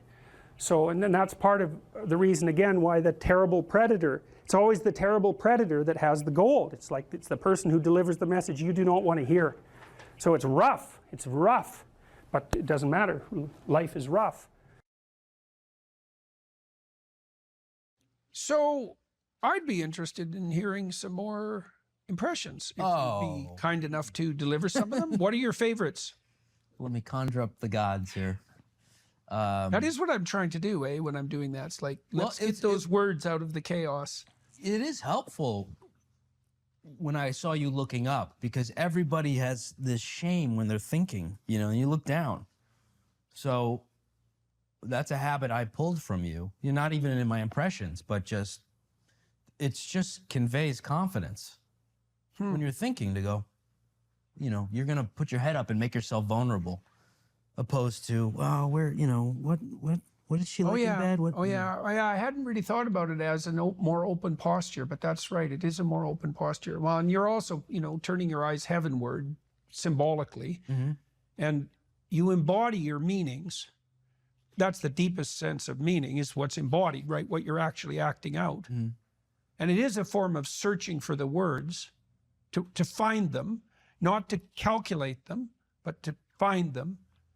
That's how Moses crossed the Red Sea, by looking for a firm foundation in the chaos. We all know that. Yeah. Well, that's a good thing to know, because you'll find some chaos, and you need to know how to get through it. And you look for a firm foundation, and you can feel your words, and they can be solid, and then you're okay, or as okay as you can be.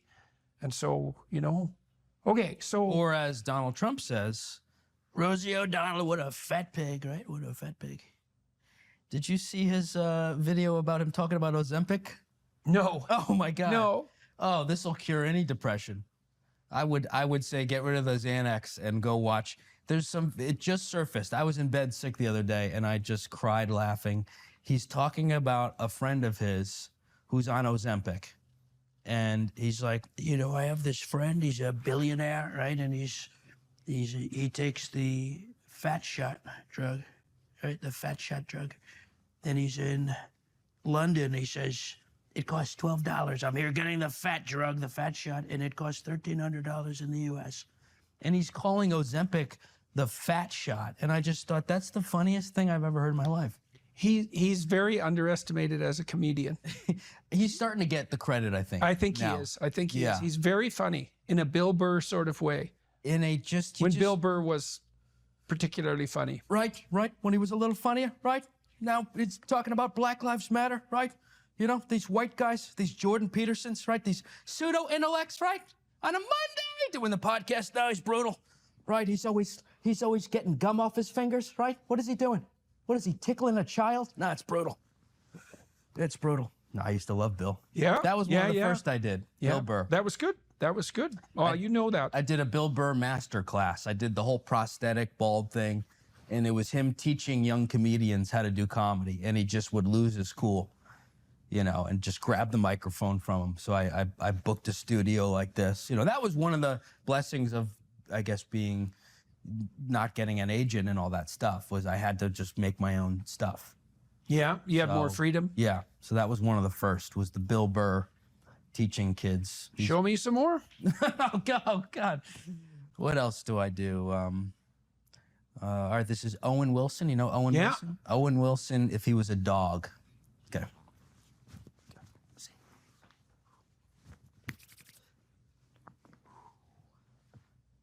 Bow wow. That's it. Yeah. That's good. That's one I would call my stupidest joke. Yeah. But works better than almost anything I do. And I think it works because, it's certainly not too long. They say brevity is the soul of wit, right? But that you had the mannerisms and you got the voice dead on. Sure. So it's worth the apprehension, and it pays off, even though it's a very small dose. And it's what I grew up on. I think I definitely turned very bitter from all the stuff happening in the world and stuff. I'm sure I've seen you go through ebbs and flows of being softer, and interviews where I could tell you're, a little more hard. But I do want to get back to that silly, just silly physical comedy, stuff everybody can laugh at. Yeah. I had to go in really hard on all the stuff, the wokeism and all that stuff. And that'll be a gift that is laid out forever. It's nice to be able to do things with a sense of play. Yeah. That's the optimal state if you can manage that. That's also, even with serious things. That's hard. It's a good test of when I do have the courage to approach a person of the opposite sex to ask them for coffee before getting dragged away by security. I am testing for playfulness. Yeah. You know, I'll always do something a little playful, a little silly, and see if they recoil or if they play along a bit. Right. Yesterday I went and I just... Right. Well, that's why little boys and little girls play together, you know, so that they can learn how to play together. And I'm stuck in this little boy body here. So let's see some more impressions if you're inclined. More, yeah. Well, what else do I do? I do the, what you remember when Mitch McConnell, he froze up when he was talking. Yeah. So I do a joke about our politicians are so old, no one even notices when they have strokes. Because he really froze for a while. He was doing and the filibuster and I'll hold that for about 10 minutes on stage. I'll just hold it until people stop laughing. That's 1/9 of the whole set? That's the Mitch. I'm very dedicated. 20 minutes is me as Biden trying to get up the stairs. I just do it in real time. So now you said that you're not scripting your sets. I used to have a set list right on, and I'd go boom, boom, boom, boom, yeah, boom, because I had never done a full hour. You do these comedy club sets that are 10 to 15 minutes. Right. With 10 people. You're doing 90 minutes now. Sometimes I'll do 90, 80 to 90. Yeah. And it also helps me rely on myself and not have someone go out there and warm up the crowd. Mm-hmm. Right, you have to warm up your own crowd. I have to warm Are you up getting better at it? Yeah. What are you learning? Well, you go out and you might just, feel what the energy is. Yeah. And sometimes they're rustling around, and the other night I just got a vacuum from backstage and I just vacuumed the crowd for 5 minutes. Oh, yeah. Until they settled down. Until they focused. And you know, one of the things I tell speakers is not to start speaking until everyone is silent, right? Because if you start speaking before they're silent, you've given them permission to rustle around and talk. Right. So you wait. And if you wait, everyone will go silent, partly because they're wondering what the hell's going on. Yeah. Right? Because they're expecting you to start. So you just wait. Then it's dead silent. Then you wait a little longer because you want people thinking, what the hell's going on here? Then they're paying attention. Then you go. That's much better. And so you do that at the Beacon. And as a comedian, you might go, I liked what Jordan did. You know what? I'm going to hold it for 10 more seconds. Mm-hmm. And maybe I'll walk off. Yeah. Yeah, well, Man in the Moon, who was that? Kaufman. Andy Kaufman. Kaufman. Yes. He would do that.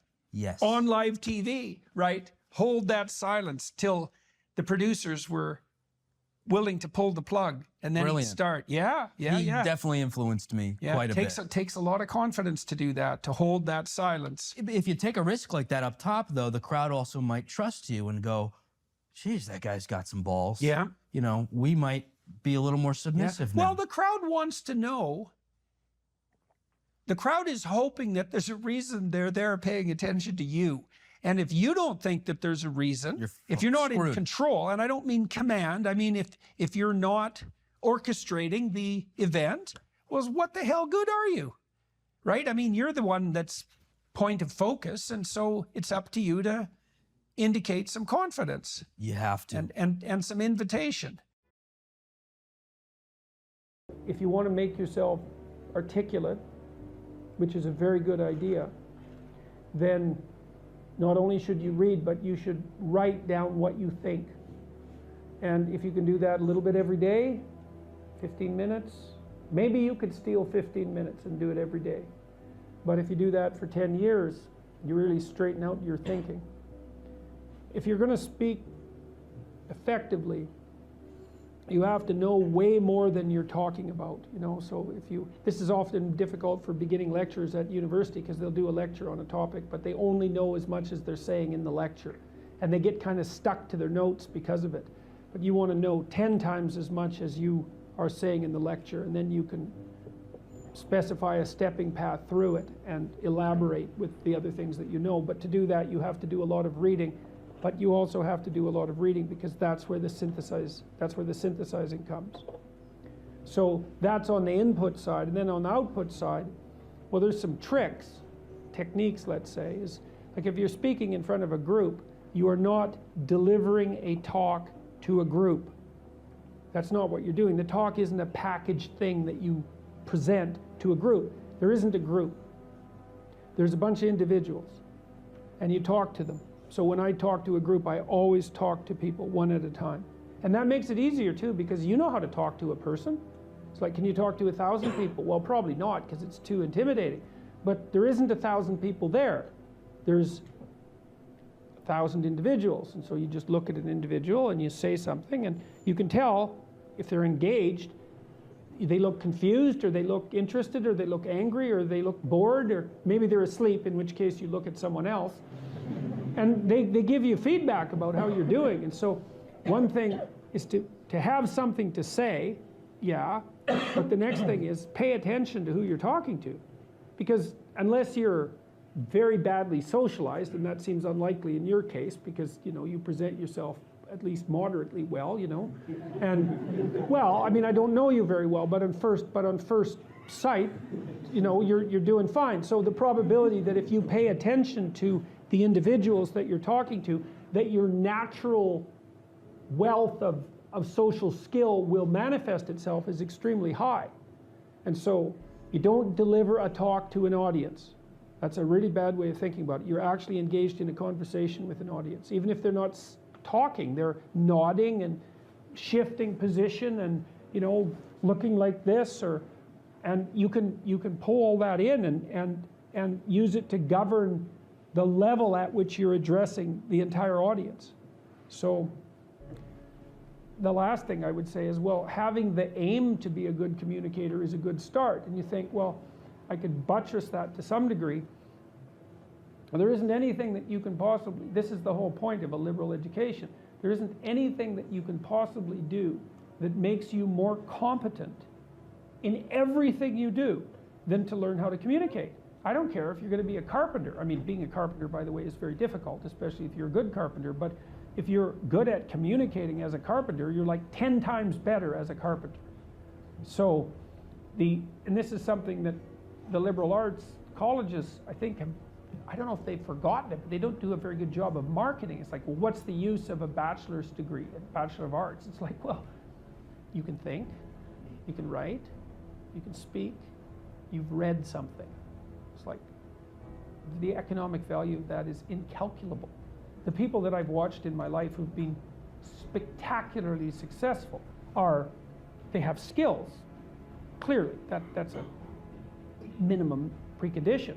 But they're also very, very good at articulating themselves. And so whenever they negotiate, they're successful. Well, that's kind of like the definition of success in life, right? You negotiate and you're successful. It doesn't mean you win. Because if you're a good negotiator, if you're a really good negotiator, everybody walks away from the negotiation thrilled. And so then people line up to do things with you. So, and that's all dependent on your ability to communicate. So. Okay, we're having a conversation. I'm deciding I'm going to listen to you, right? That's different than how people generally communicate, because usually when they communicate, they're doing something like, okay, we're going to have a conversation and I'm going to tell you why I'm right and I'll win if you agree. Or maybe you're having a conversation where, I don't know what you're trying to do. Maybe you're trying to impress the person you're talking to. So you're not listening to them at all. You're just thinking about what you're going to say next. Okay, so that's not this. This is, you might have something to tell me. And so I'm going to listen on the off chance that you'll tell me something that would really be useful for me to know. And so if you agree with me and I find that out, I know nothing more than I knew before. I just know what I knew before. And maybe I'm happy about that because, it didn't get challenged. But I'm no smarter than I was before. But maybe you're different than me. And so while I'm listening to you, you'll tell me something I don't like. Maybe it's something I find contemptible or difficult, whatever. Maybe you'll tell me something I don't know, and then I won't be quite as stupid. And then maybe I won't run painfully into quite as many things. And that's a really useful thing to know, especially if you live with someone and you're trying to make long-term peace with them, is they're not the same as you. And their way they look at the world and the facts that they pull out of the world aren't the same as your facts. And even though you're going to be overwhelmed with the proclivity to demonstrate that you're right, it is the case that two brains are better than one. And so maybe 9 of the 10 things they tell you are dispensable, or maybe even 49 out of 50, but one thing, all you need to get out of the damn conversation is one thing you don't know. And one of the things that's very cool about a good psychotherapeutic session is that the whole conversation is like that. All you're doing is trying to express the truth of the situation as clearly as possible. That's it. And so now Roger's proposition, and I'll tell you why he derived it, was that if you have a conversation like that with someone, it will make both of you better. It'll make both of you psychologically healthier. So there's an implicit presupposition that the exchange of truth is curative. Well, that's a very cool idea. I mean, it's a very deep idea. It's the idea upon which Western civilization, although not only Western civilization, is actually predicated. The idea that truth produces health. But for Rogers, that was the entire purpose of the Psychotherapeutic Alliance. You come to see me because you want to be better. You don't even know what that means necessarily, neither do I. We're going to figure that out together. But you come and you say, look, things are not acceptable to me, and maybe there's something I could do about that. So that's the minimal precondition to engage in therapy. Something's wrong, you're willing to talk about it truthfully, and you want it to be better. Without that, the therapeutic relationship does not get off the ground. And so then you might ask, well, what relationships are therapeutic? And the answer to that would be, if you have a real relationship, it's therapeutic. If it isn't, what you have is not a relationship. God only knows what you have. You're a slave, they're a tyrant, you know, you're both butting heads with one another. It's a primate dominance hierarchy dispute. Oh, I don't know, you're like 2 cats in a barrel, or 2 people with their hands around each other's throats. But what you have is not a relationship. One of the things I try to do in my therapeutic sessions is, first of all, to listen, to really listen. And then, while I listen, I watch. And while I'm listening, things will happen in my head.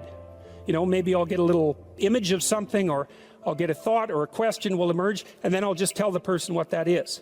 But it's sort of directionless, you know, it's not like I have a goal, except that we're trying to make things better. I'm on the side of the part of the person that wants things to be better, not worse. And so those parts of us have a dialogue, and the consequence of that dialogue is that certain things take place, and then I'll just tell the person what happened. And it isn't that I'm right. That's not the point. The point is that they get to have an hour where someone actually tells them what they think. Here's the impact you're having on me. This is making me angry. This is making me happy. This is really interesting. This reminds me of something that you said an hour ago that I don't quite understand. And the whole point is not for either person to make the proposition or convince the other that their position is correct, but merely to have an exchange of experience about how things are set up. And it's extraordinarily useful for people, because it's often difficult for anyone to find anyone to talk to that will actually listen. And so another thing that's really strange about this listening is that if you listen to people, they will tell you the weirdest bloody things so fast you just cannot believe it. So if you're having a conversation with someone and it's dull, it's because you're not listening to them properly, because they're weird. They're like wombats or albatrosses or rhinoceroses or something. Like, they're strange creatures. And so if you were actually communicating with them and they were telling you how weird they really are, it would be anything but boring. And you can ask questions. That's a really good way of listening. But one of Roger's points is, well, you have to be oriented properly in order to listen. And the orientation has to be, look, what I want out of this conversation is that the place we both end up is better than the place we left. That's it. That's what I'm after. And if you're not after that, you got to think, why the hell wouldn't you be after that? What could you possibly be after that would be better than that? You walk away smarter and more well-equipped for the world than you were before you had the conversation, and so does the other person. Well, maybe if you're bitter and resentful and angry and anxious and, you know, generally annoyed at the world, then that isn't what you want. You want the other person to walk away worse, and you too, because you're full of revenge. But, you know, you'll get what you want if you do that. So we know from our research that such empathic understanding with a person, not about him, is such an effective approach that it can bring about major changes in personality. Some of you may be feeling that you listen well to people and that you have never seen such results. The chances are very great that you have not been listening in the manner that I've described. Fortunately, I can suggest a little experiment that you can do to test the quality of your understanding. The next time you get into an argument, with your wife or your friend or a small group of friends, stop the discussion for a moment and for an experiment institute this rule. Each person can speak up for himself only after he has first restated the ideas and feelings of the previous speaker accurately. What accurately means is they have to agree with your restatement. Now that's an annoying thing to do, because if someone is talking to you and you disagree with them, the first thing you want to do is take their argument, make the stupidest possible thing out of it that you can, that's the straw man, and then demolish it. It's like, so then you can walk away feeling good about it, and you know, you dominated them really nicely. But that isn't what you do. You say, okay, well, I'm going to take what you told me, and maybe I'm even going to make your argument stronger than the one you made. That's useful if you're dealing with someone that you have to live with, because maybe they can't bloody well express themselves very well, but they have something to say. So you make their argument strong. All right, then you see what this would mean. It would mean that before presenting your own point of view, it would be necessary for you to really achieve the other speaker's frame of reference, to understand his thoughts and feelings so well that you could summarize them for him. Sounds simple, doesn't it? But if you'll try it, you'll find that it's the most difficult thing that you've ever done.